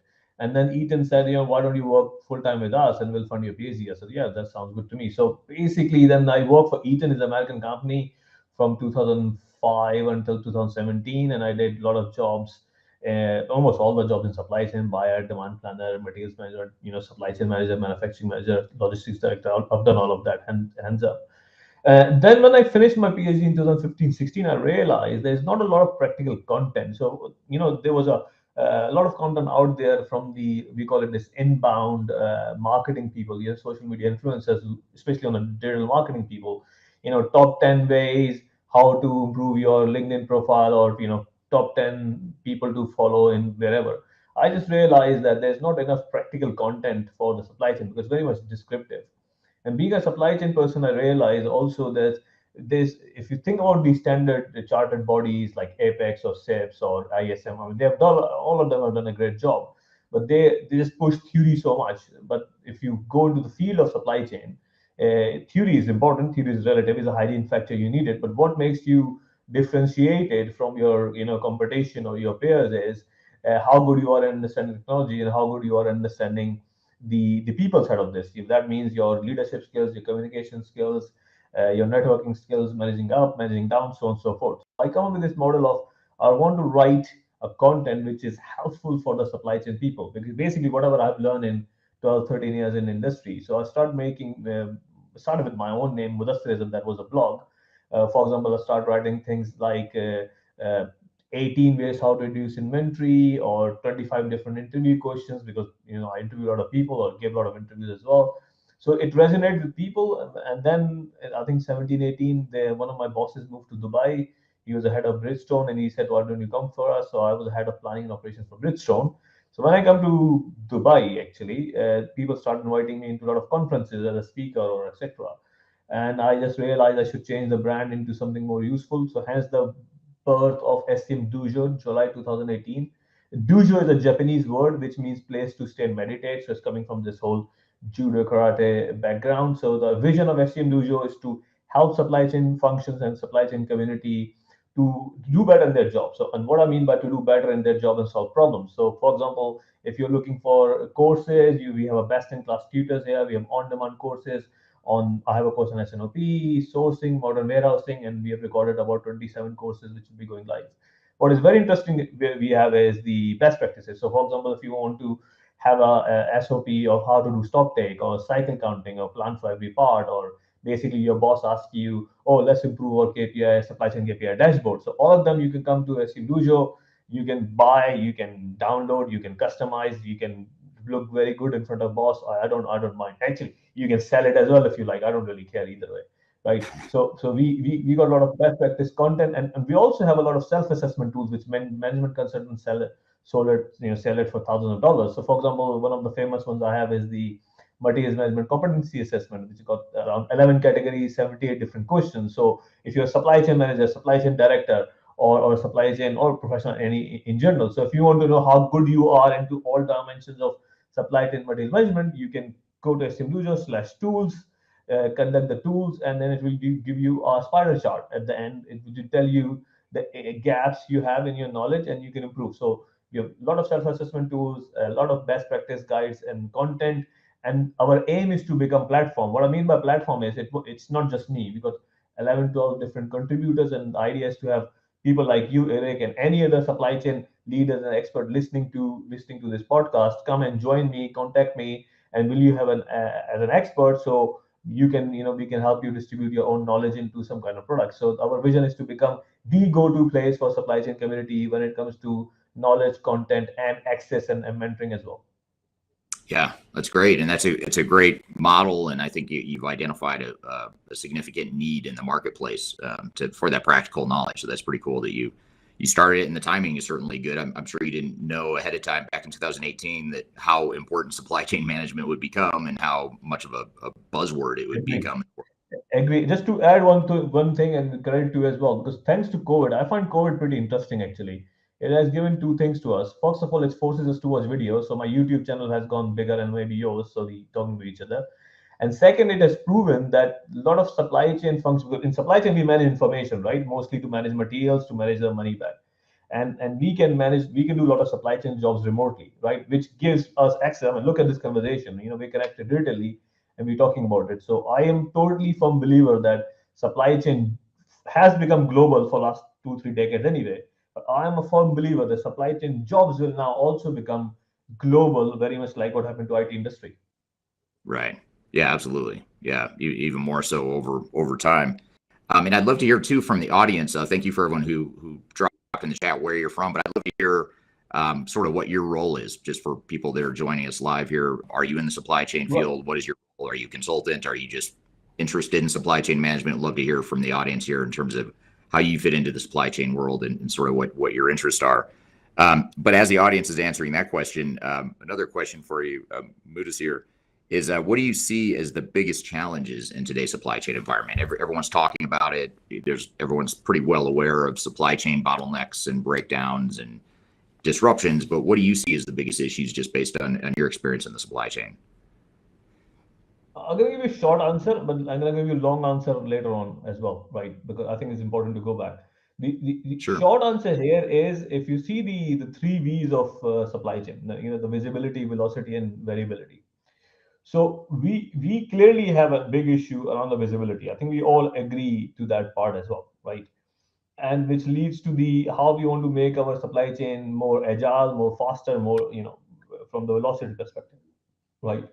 Well, one thing we are not trying to focus, we should focus on how we're going to reduce the variation in our processes and how we do business, right? And I think if we just focus more on standardization of work, standardization of best practices, standardization of operating principles within your supply chain organization and within your extended supply chain, both with customers and downstream and your suppliers upstream, it will definitely going to give you a better way to first increase the velocity and second improve the visibility. So somehow I tend to see there's less focus on reducing the variation of how you do business or how you run your supply chain, right? So I think there's a more focus required in the variation part. That's a short answer. Right. Right. Yeah. So what are the 3 V's again? So visibility, variation, and velocity. Visibility, velocity, and variability. So our aim in supply chain is to increase the visibility from upstream to downstream as much as possible, right? Our aim is to increase velocity of both information flow and material flow as quick as possible, because that's what we want, right? We need everything like super agile, now and Amazon style. And our aim is to reduce variability wherever possible. Right. So when you look at that 3V model, then how is that different, or what has changed within those 3Vs just in the post-pandemic world in this supply chain constraint we're in? Because see, when the pandemic hits, it has caused basically a tsunami of disruptions, right? When it caused the tsunami of disruptions, that means now everybody needs to know where's my container, where's my beds, right? That has aggravated a huge amount of focus on visibility, right? But then if you think about the processes how you used to run before, your SNOP, your inventory management, your demand planning, your supply planning, it has been disrupted, and you don't have the, let's call it, process agility to deal with those disruptions, right? Because there's a variation in supply chain now. Call it bullwhip effect, call it whatever, right? But how you have basically redesigned your processes, or how you make your processes agile enough to cater with those variations, right? Okay. Now, Right. last year nobody was getting an antenna. Then, because as soon as the lead time goes wrong, what people do? Let's order more inventory. Everybody's ordering more inventory. Now, if you're in the market and asking people, everybody's saying, "Oh, I don't have a good sellout because I've got too much inventory." But you should not be ordering in the first place, right? You should be focusing on the lead time rather than ordering more, right? And this is what I'm Right. talking about, right? Is this knee-jerk reaction of the situation, rather than saying, let's take a step back. We know what has happened, right? And then think about what is the right course of action, right? Ordering more inventory because you just got a long lead time may not be the right thing, because you don't know what's going to happen 6 to 12 months down the line. You might not be able to sell it, and that's actually what's happening right now. Right. Yeah, that's a great connecting the dots of sort of the three V's being relevant throughout supply chains at any point in time, but sort of how it applies to today's supply chains too. We're here playing you a clip of an interview I did last year with Dr. Muddassir Ahmed talking about the future of supply chain management. We've got a lot more to cover. We'll be right back with more Transformation Ground Control. Just tell me what you've got to say to me. I've been waiting for so long to hear.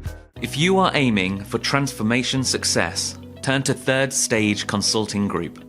Third Stage's independent and technology agnostic consulting team helps clients define their digital strategies, define their roadmaps, and manage their transformations. With offices in the US, Europe, and Australia, our team helps the world's most forward-thinking organizations through their transformation pitfalls and risks. If you are embarking on a digital transformation or business change initiative, contact Third Stage Consulting to see how we can help you reach the third stage of transformation success. Learn more about us and download independent reports, videos, and other best practices at thirdstageconsulting.com.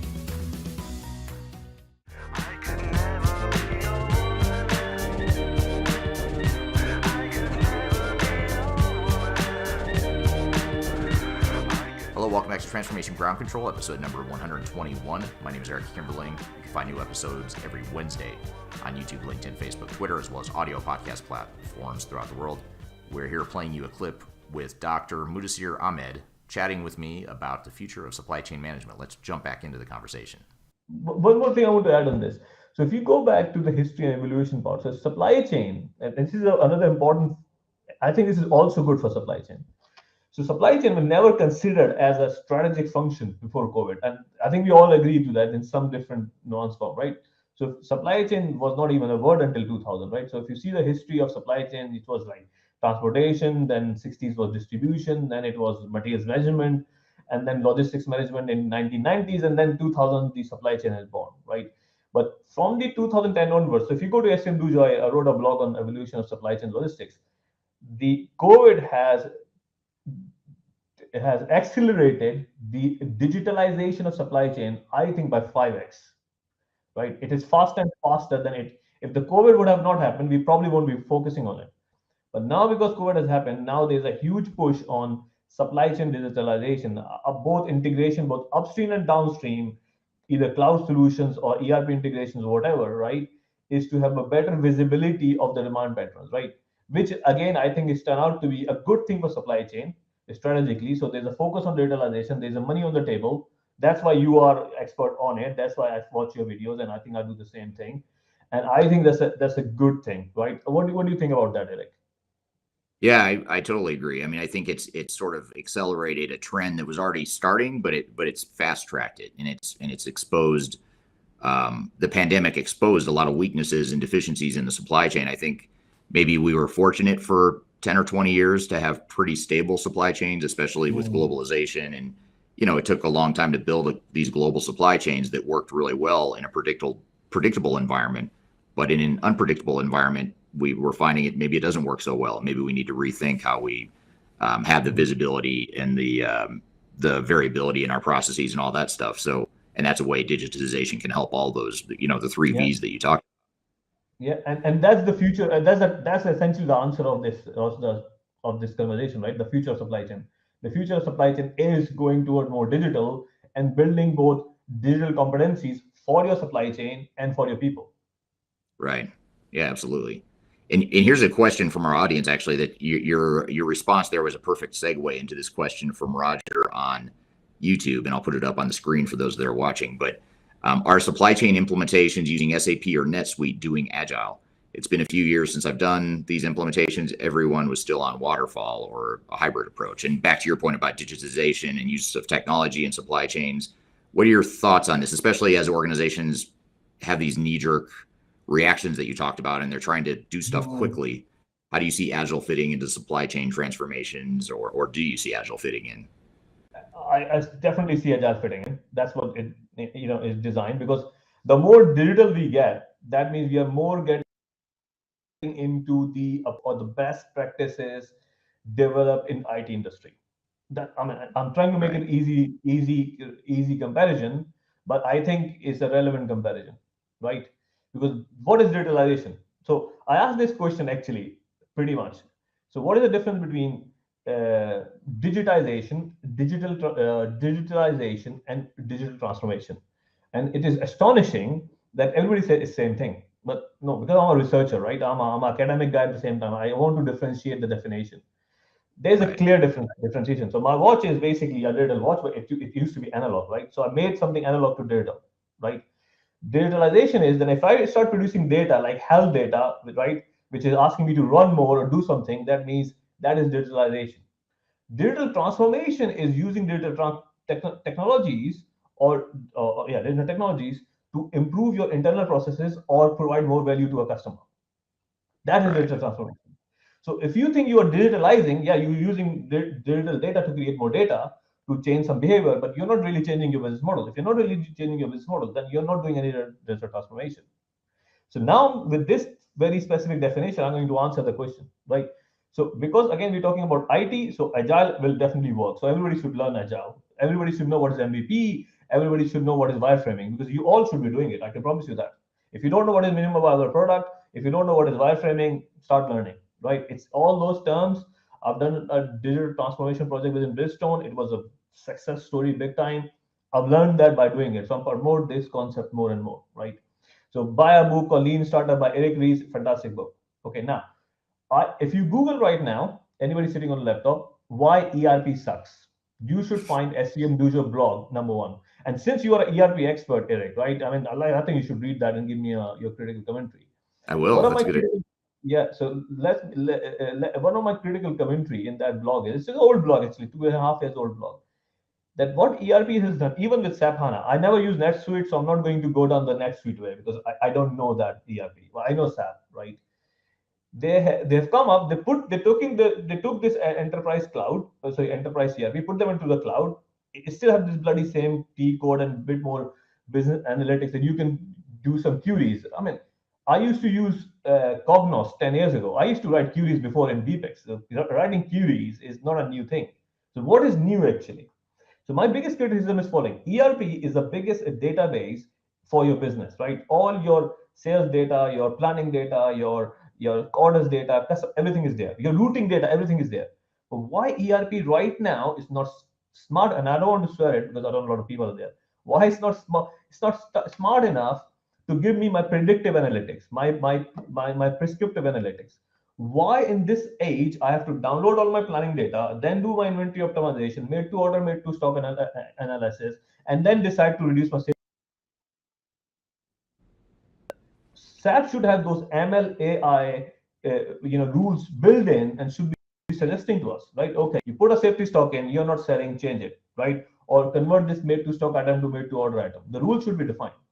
So my biggest criticism is the ERP is still very much an old school ERP. It's just on the cloud, right? There isn't enough intelligence built in to drive digital transformation. So, okay, they have digitalized it, but still ERPs, the new ones, are not enabling businesses for digital transformation. And I'm happy to debate with anybody on this topic. Yeah. What do you think that is? Is it just outdated technologies? Is it the wrong focus from companies that are implementing the technology, or what is it? I think they're too big. It's too big.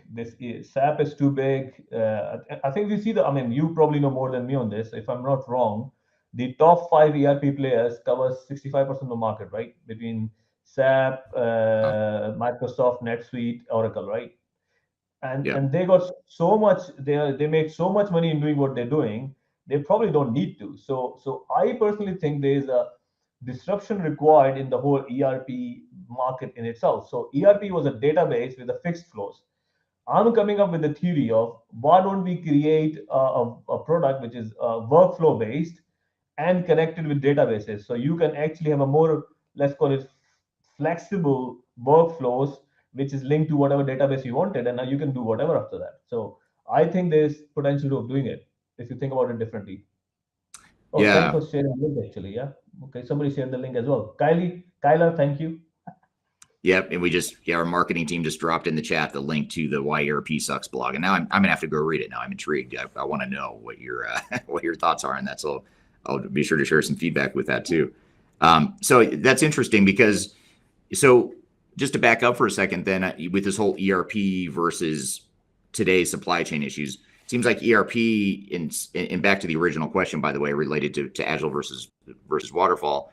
ERP in many ways is built, it's a big, massive integrated system, whether it's SAP or NetSuite or Oracle, any of those systems. It's a big, massive integrated system, which in some ways you think, well, a fast way to deploy it would be to use Agile, but they're just so broad and integrated and it's hard to do. But supply chain challenges today might require more of an Agile approach where you've got to fix some immediate pain or address some immediate opportunity that you have to improve your supply chain. Would you agree with that, or is that sort of what's pulling? I 100% agree. So I left Bridgestone in October, but before that we were working on SAP HANA, and if you see the deployment plan was agile based as well. So you come in, you do your scenario planning, then you have an agile run, then you sit down with the consultant, and then they fix what they fix, and then you have a next agile run, right? So it's definitely the way to go. Yes. Okay, good. So here's another question. This question is from Raphael on LinkedIn, and he makes a comment that I currently work in a distribution factory. The pandemic definitely exposed our weaknesses in communication. I guess I'm curious, is that something you've seen, or is that something you've seen that can be resolved potentially through technology and or organizational changes, or how do you see organizations dealing with this sort of dynamic that Raphael talks about here? So I need a bit more elaboration from Raphael on what do you mean by communication, like internal or external or market information? What exactly do you mean? So let's talk about, let's assume it's both, internal with our own visibility into what we need internally, but also as with our customers as well. Yeah. So it's down to the point you make earlier, is this whole change of how we used to do business and run processes, very established supply chain, and a way of communication, right? You send a PO, somebody acknowledge, don't acknowledge, they ship stuff, and whatever. You used to have a face-to-face meeting with your colleagues, you go and see them, any issues you sort it out. But if you're working remotely, then getting 5 people on the call at the same time is a ball ache, right? Because you have to make sure you send an invite, and then somebody dog is barking, somebody got some kids crying or whatever. So it is getting difficult, right? So both communication internally and externally is difficult with the supplier, right? But if you think about it, more and more tools are available right now. WhatsApp for Business and Slack. I mean, Slack is $30 billion company right now just because it's a fantastic communication tools, right? So communication is an issue, definitely, and therefore the new communication apps are coming out, both business applications and both personal applications at the same time. Right. What is this? I never used Slack before. I know Slack. I knew of Slack, but I only started using it. It was just a better and faster way to communicate. Right. Okay. When you think about, I'm going to ask one more question related to supply chain in general, and then I might shift gears and talk about careers in supply chain. But one question here is, how should organizations be rethinking their supply chains today? In other words, how should they view their supply chains? How should they be focusing on improving their supply chains today versus pre-2020, pre-pandemic? What's changing in that? So good questions. I would say when I see supply chain, I see in four dimensions really, right? I see in four different dimensions. Four. I have a actually very famous talk on four pillars of supply chain strategy, which is people, process, system, and execution, right? So when you're designing your supply chain, you're just looking post pandemic. So you need to look into really start from the people. Do we have the right people? Do we have the right competencies in place to do what we need to do, right? So you can't really say I'm gonna digitalize everything in my e-procurement and supply chain, and you don't have a people who actually understand cloud. I'm just saying, right? So you really got to understand how cloud works to go any digitalization effort, right? And believe me or not, most of the supply chain people doesn't come from any IT background and they don't understand cloud. I mean, using cloud application doesn't mean you understand cloud, by the way, right? Right. Yeah. So I'm just giving you an example. So how you upgrade them, how you want to coach them, how you want to mentor them, how you provide them the right knowledge, right? Okay, maybe. So that's one thing. Second thing, you need to look into your existing processes. One of my biggest bugbear of digitalization and again moving to the supply chain is you can't digitalize anything unless you have a standard process in place. You got to standardize to digitalize. So you need to start looking into it. Okay, we have had a standard process before, which is now disrupted post pandemic. We got new challenges in place. How are we going to reshape and redesign our processes? Let's standardize those. Let's write it down. Let's write it down a better way to communicate. Maybe SNOP we used to run once in a month, maybe not good enough. Let's do twice a month, right? For Mm. example, right? Because there's more frequent changes. So process change. Then you need to take those people skills and processes and need to fit around the existing system, whatever system you're using, right? So you can't change the system overnight. It's expensive commodity. You got to, but you need to make sure the redesign processes are somehow configurable around the systems you have, or you need to buy a new piece of kit, or maybe develop your own. And then move to the execution part, which is probably the most interesting tip I can give you today. People hang up too much around, too much talking, too much discussion, too much time and effort in listing down a lot of action and not enough time on execution. And this is where I love the MVP theory. That what they say is you design a bare bone of the functional product or a process, then you test it out, give it to the user, right, and get a feedback, and then develop on it. So basically, what I'm saying is, if you want to drive change, improvement into the new challenges, don't come up with 200 different actions. Come up with like top five. Design that what you're actually going to do. Come up with the aggressive timeline and do it, and learn it and fail it and do it again and add more. Right. Yeah. And it's another case for the agile approach to transformation is being able to quickly deploy solutions that'll help the supply chains in today's environment. Now, shifting gears a little bit, then, how about careers? It seems like supply chain would be a great area. If I were starting straight out of college, I think supply chain management would probably be the thing I would do personally, especially today. What do you see? What are the trends in supply chain management careers? 100%. And I will actually ask our friend in marketing to go again to my channel, Carl. So if you go to my channel, there's a video called "Why Supply Chain is a Great 7 Reasons Why Supply Chain is a Great Career Choice." So if you Kyle can share it as well on my YouTube channel, it's in the I think it's the main video. So I think it's a fantastic career choice right away for many reasons. Apart from all the good things you already mentioned, there is a plenty of job opportunities around. It's a focus area. Now we have a seat on the table into the function. People even used to don't think supply chain as a function. If you ask people right now, marketing everybody knows, sales, HR, but people don't used to think supply chain as a function, right? But Right. now supply chain is a function. Everybody knows it, or we are telling people. So that's good. Jobs are good. Money is good, right? And the best part I would say is we are almost. I'll give a football analogy. So we are almost like a central midfielders, right? We can go back to defend if we want to. We can be attacking field. So we are connecting the football in the field, right? So we're talking to marketing people, finance people. We're talking about product management people. We're talking to IT people. You cannot implement ERP without IT, without us, really, right? And essentially ERP is the IT system. The point, thank you for sharing.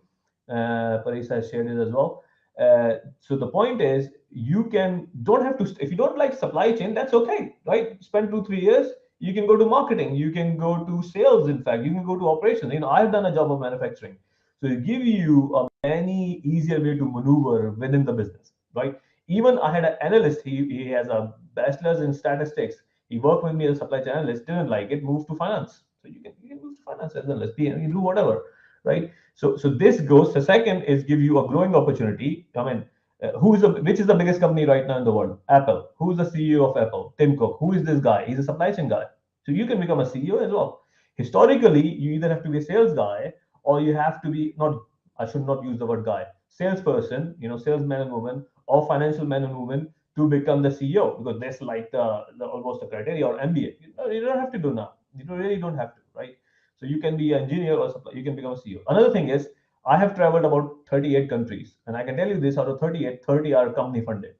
I go to a lot of places, and thanks to supply chain, I go and see suppliers, I see customers. That's the other reason.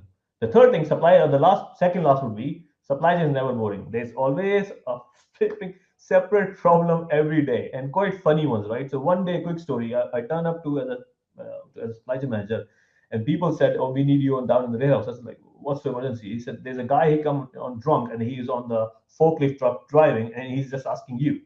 I was like, "Why he's asking?" He was just drunk and he's driving. He just was asking. So I went to go down and take him out of his forklift truck, right? So, I mean, can you imagine that would be a problem in your workplace? But you face things like that.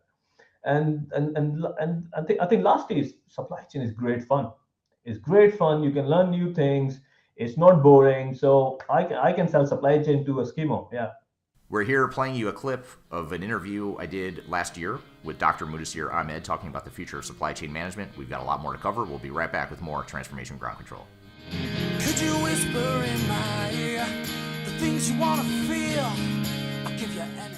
Interested in working for a company that truly values your unique skills and experience? Here at Third Stage, we don't hire based on resumes alone. We look at the full candidate, experience, and willingness to provide excellent service for our clients. Within a technology, independent, and agnostic consulting firm, you have the opportunity to learn across industries with a diverse group of clients. Our consultants also have the opportunity to diversify their portfolio and learn across technology systems. If you're interested in joining a high-growth entrepreneurial organization, please reach out to us at work@thirdstage-consulting.com. Anything you ever dreamed to be complete. Yes, I'm enough. That's all. Hello, welcome back to Transformation Ground Control, episode number 121. My name is Eric Kimberling. Find new episodes every Wednesday on YouTube, LinkedIn, Facebook, Twitter, as well as audio podcast platforms throughout the world. We're here playing you a clip with Dr. Muddassir Ahmed chatting with me about the future of supply chain management. Let's jump back into the conversation. I can't think of another discipline other than maybe IT that is such an integrated discipline where you can learn, you have the opportunities to specialize in procurement or logistics or certain parts of supply chain management, warehouse management, whatever it is. But you also have to understand the whole big picture of how it all ties together. And I think that's something that's super cool about supply chain management. And the other thing too that I'd add is that to what you said is that I always look, whenever I think about, giving advice to people for their careers, one thing I always think about is where is their disruption? Where is there massive amounts of changes happening? Because that's where the opportunity is. And so now they're being disrupted, and these supply chain disruptions, they're not going to get fixed no matter what politicians do or no matter what we do. It's not going to get fixed in the next few months or probably even the next few years. It's going to have a ripple effect that, it's going to affect organizations for years to come. So I think it's definitely a up and come, or it's a not up and coming. It's a very well established discipline, but I think there's going to be high demand for it for years to come. Agree. And just to add to all the points both of us said is, so what happened to fintech in the last 20 years? Fintech has gone phenomenally, right? And what happened to digital marketing? So if you are a marketing person right now, you would not be the same marketing person 10 years ago, right? Because the marketing was different 10 years ago. Same with finance. But if you think you're a supply chain person right now, you won't feel you could do a job 10 years ago because there's not enough disruption between the decade. But what happened is with the disruption of pandemic, the importance of supply chain has grown massively. And there's a huge amount of money has been put into startups. There's a lot of big startups are coming in. There's $87 billion has been put into supply chain startups. All those supply chain startups are bringing disruption. Some of them will survive, some of them will die. But even the ones who will survive will create more job opportunities, will create different job opportunities, right? which it does not even exist right now. Right. Yeah, absolutely. Yeah. And I think if you also look at sub-disciplines or areas of specialization within supply chain, you have, data science. You were talking about visibility and the ability to make use of data. If you have an interest in supply chain and technology, data science might be an area where you could sort of carve out a niche for yourself. Or if you're a business process type of person, helping re-engineer business processes. If you're a change management person, helping manage supply chains through their change and the human component of it. So, and then obviously on the technology side, you have, applications that are meant to improve supply chain. So there's a lot of different ways you can approach it. And then of course you have the internal functions like procurement or logistics or warehouse management, where you could specialize in doing the internal functions of a supply chain too. So there's just a massive amount of opportunity, and it's a global thing too, like you said earlier. So very, very good stuff. If I were new to supply chain management, or if I'm not in supply chain management and I'm either just coming out of college or maybe I'm mid-career and I want to make a change, I'm interested in getting into supply chain management. What are some of the things that I could do to break into the supply chain discipline? What would you recommend to someone who wants to make a pivot or a change into supply chain management? Yeah. First of all, visit SCMDOJO. That is exactly what we do, right? We are here to exactly help you with this transaction. You will find a huge amount of content, knowledge, guides, best practices, videos, mostly free actually, to get yourself ready. I mean, there is a blog of top 3 jobs of a supply chain graduate, or what to do, how to find a job for a graduate, and we got plenty of content there to do it, right? So the first thing you do is that. Second thing you got to do is to start. One of the dilemma people will have is, I have no experience, where to start? And my suggestion is this: as long as you got some level of degree and you can do some level of analysis, right? And that's a great place to start, right? Is to inventory analyst, planning analyst, business analyst, right? You go there, you don't have to know the business or anything. You just need to know how to use, any tools like Power BI or Google Data Studio, or even Excel. You should be good in Excel, right? So you start from there, and then after 12 to 18 months, as soon as you understand the business and business model and the product, then you can start moving into more into planning or procurement or category, warehousing, wherever you want to move, right? So that would be, I think, the ideal start, I would say. But the thing is, I wouldn't even do a lot of expensive courses. I wouldn't say. I mean, as I said, we have a very subscription-based model. I mean, you pay me $49 and you can have access to all the courses and things like that. So it's a lot of huge, you can Google anything, you can find it as well. So a huge amount of information is available. Just use the information, find a time for learning, because what generally I've seen it that when you graduate, you somehow think, okay, I've done everything. Now I'm going to focus on practicality. It doesn't mean you stop learning. I would say making learning is a part of your half an hour, 1 hour daily regimen. I do it every day. I still do it after 20 years from graduating. So make sure you continue to learn. Yeah, it's great advice for any discipline that you might be in. Yeah. What about if I'm already in supply chain management? Perhaps I'm already in one of those roles you just described, and I'm just looking to further my career or advance. What would you recommend? Anything different for those types of people? No, not really. I think the only thing I would say to that, in addition to the SCMDOJO people, because if you go to our tools and self-assessment, we have created best practices. It may not make any sense to any graduate or young people who doesn't really work, but it will make huge amount of sense to anybody who has worked in supply chain and they have existing problems and they want to looking for best practice to solve it. And that is our aim solely, to provide those best practices to help them do it. If you don't find any, if you're looking for something, ping me. But this is our core competency. We create best practices. We try to do proper research. We have a team behind it to make it available for people. For example, right now I'm creating a very comprehensive dashboard for warehousing and logistics. Right. So the procurement one is pretty famous. The KPI supply chain one was very famous. I'm creating a full, for example, dashboard for SNOP. Okay, you can run SNOP in super expensive software, but you don't want to buy it unless you have a SNOP software. So I'm creating a dashboard to help two people run SNOP on Excel. And once you have a process, then you go and buy a fancy software, no problem. Right. Interesting. Okay. Yeah, that's good advice. Here's a comment that I want to get your thoughts on here. And this is from Richard on LinkedIn. He says, it's no longer a supply chain, it's a supply marketplace, which is a very different risk model. What are your thoughts on that? Is that something you heard or that you agree or disagree with? this is a very advanced concept, right? And I think is a very, very interesting. It's more a comment rather than a question, right? Right. So first of all, I say I agree, right? And I agree with my recent learning of a conference I attended. There's a what's her name, Dr. Eloise. She is writing a book, not coming out, and she's talking about the risk part in terms of supply chain, how the rules of war has been changed, right? So, for example, I think she has a very conspiracy-like theory. She's saying, if I'm your if I want to damage you, are the suppliers I work with? I know you are 400 suppliers. Your supply chain risk assessment is so weak that I could become your supplier, for example, and I could really damage your credibility, and you won't even know about it, Mm, right?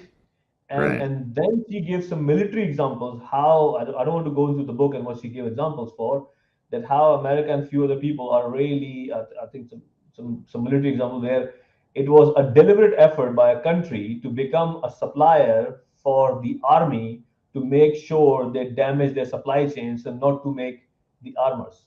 I don't know how she get hold of this information, but there's Right. two, three things she mentioned, which is pretty realistic if you think about it. Hmm. Interesting. So what exactly is maybe I'll turn that comment into a question, but what exactly is a supply marketplace and how is that different from a traditional supply chain? How would you describe that or simplify that for the audience? Yeah, I would I would say from the let's do this. So historically, the global supply chain was a success story, still is if you think about it, right? Apple is very successful because the way they designed the supply chain. Amazon is and or was, right? So market, I would say, what is the marketplace? The marketplace is there's more than one player, right? You're competing for same business. So when I say I'm at SCMDOJO is a marketplace, what I mean by that is I have more than 10, experts right now. You can pick one, right? You need to evaluate and you have to pick one and you have to more deal on a case to case basis and the project to project basis, right? So this model is pretty reverse to the whole concept of strategic SRM, supply relationship management. If you pick any book of ISM or SIPs, they keep talking about strategic partnership, strategic supplier, strategic collaboration, strategic this, strategic that. Then you have to be very clear. So, but marketplace model is actually on the other scale, right? So if it's Hmm. on the other scale and it's disruptive, it is successful and it's proven, right? Which it is, then why it will not be proven in supply chain? It comes with the risk, but it just needs a more robust platform to manage, and that's what we aim to do. Interesting. Yeah, very interesting. Yeah, I can see that being a trend in the future or a way that further transforms or further disrupts traditional Yeah, supply chain. yeah. Let me give you examples. So right now, okay, we talked about analyst, right? Analyst is data science, very good important skills, right? Or supply chain network design, right? For example, everybody wants to do supply chain. You have to look into your supply chain and see you have the right warehouses into right places with the right workflow center of gravity. But why would you want that skill in house? I don't think you need that skill in house because you don't do this kind of analysis every month or every week, right? They are Right. very specialized set of skills, right? So I mean, you are an expert in ERP implementation, and the cleanup of the ERP data is specialized skills. Is a specialized skills. No, you can't have it in house. So my Right. point is those kind of specialized skill set is a marketplace jobs where boutique consultancies or boutique experts are available. You can go and get them and then hire them to do whatever they want to do. With the same thought process, you can apply to material purchasing or technology purchasing, right? So with the same can be applied, I think. Yeah. Yeah, I agree. Yeah. Interesting. So I guess just to bring this all full circle and sort of bring the the whole discussion around supply chain trends and supply chain careers, just to close the loop and sort of summarize everything we've talked about, what closing advice would you leave for supply chain practitioners and others that are affected by supply chains? What advice would you give them as they look to the future of their careers as well as the supply chain in general? Cool. Can I share my screen? Maybe not, right? So okay, let me just give me 1 minute. If you can give me one. Can I just take 1 minute or 30 Sure. seconds? Yeah. Please do. Right. So I'm gonna show you something which will answer the question more appropriately than me waffling about. Where is this picture gone? Okay, good. Is this possible? I can share a screen here. Possible? No. You should see a share screen button in the bottom right of your below where you and Right. I are listed. Cool.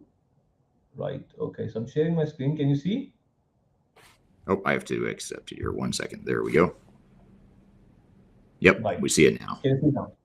Okay, so this is my theory, which we're trying to push it through. So if you're in a supply chain, you have been in supply chain, that means you are have some level of supply chain competencies, right? So we call it I call it hygiene factor. You have it anyway. If you don't have it, you got to learn it, right? Otherwise, you're not in supply chain.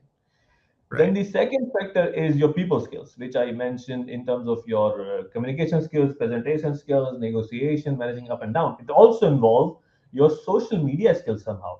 So if you go to SCMDOJO right now, we have a course on how to improve your LinkedIn profile actually, because right now if you're applying for a jobs, people actually Google you first and call you for interview later. In fact, and when they Google it, they're expecting you to have your profile on LinkedIn, right? I Right. actually, in last 3 years, never call for anybody for interview unless you're in LinkedIn. Maybe I'm Hmm. biased, maybe I'm not, but that's what I do, right? Right. So having a very nice LinkedIn profile, which is better than your CV, is there. But we have a course for that. The third part I would say is the technological know-how, all the emerging technologies, right? Understanding what's happening in the technological space. If I come back to my picture again, so everybody using these buzzwords of IoT or basically they're using blockchain, 3D printing, blah blah blah, right? But you need to know which application is used where, Hmm. right? You need to know that which part of the technology fits into which part of the supply chain. So IoT is more connected devices, give you more visibility, more data. If you're thinking about the security, transparency, blockchain. If you're talking about collaborative supply planning, you need to know about cloud a bit more. If you're thinking about predictive and prescriptive analysis, you need to know data science. The point is understanding the technology and which and where it is used in supply chain, and that's the final answer. That's the book I was talking to Eric, I think, before our talk, right? So I'm writing a Right. book on supply chain standardization for supply chain managers. 80% done. Hopefully, it will be out this year. And the whole purpose of that book is to give this lessons or not lesson message to people that understand the technology and try to link with the right portion or right segment of the supply chain. Right. Right. Yeah. Very good. Yeah, that's good. Good advice. Yeah. So just to summarize this, so as a supply chain competencies right now in itself, I think is one third of your skill set, Hmm. maybe 40%. You got to improve your people skills, right, to be grow in your job. Because okay, if I'm not a better leader, if I'm not know how to lead people, if I don't know how to manage project, right, I'm never going to become a supply chain leader or manager. It's just not going to happen. I just stay what I do. So you got to become those kind of all things. But then if you really want to grow further and improve your supply chain, you got to understand technology. So you need all these three things. And the dilemma I feel in the current curriculum is, pick any, they're not really focusing on the two part. They're not focusing on the people part as much, and they're not focusing on technology part as much. They're still going about supply chain competencies, which I think they are doing a great job, but it's old school right now. We should move on. Right. Yeah, I totally agree. And I think that that's a good visual, the discussion of those three areas, those three competencies, because so many people want to focus on one. And you can have a primary area that you're strongest in, of course, but the more you can focus on developing all three of those areas, I think you're just going to be in higher demand and you're going to be a more rare find within the industry. Yeah. There's a question from Kohan I see. It's an interesting question. I can answer quickly. What is the best visibility solution in the market for a multi-factory, multi-country, multi-year? There's a company called Project 44. Google that. Project 44. Project 44, yeah. Okay. Okay, that's They good. worth Good. right now $1.7 billion is a startup. Okay, it's great. Great question and great advice. Now I'm curious. I'm gonna have to go Google that as soon as we're done here. All right, good stuff. Thank you, Dr. Ahmed. Great conversation. We love having that conversation. Always a good, fun topic and a relevant topic in supply chain management. So appreciate having you on the show. So lots of stuff we covered here today. We're out of time, but I want to thank you all for joining. Appreciate all the great engagement and questions. Again, be sure to check us out every Wednesday with new episodes. So wherever you're listening or watching right now, you'll find us again next Wednesday. So be sure to check us out there. I want to thank you all for listening. Hope you have a great week, and we'll see you next time on Transformation Ground Control. Major Tom.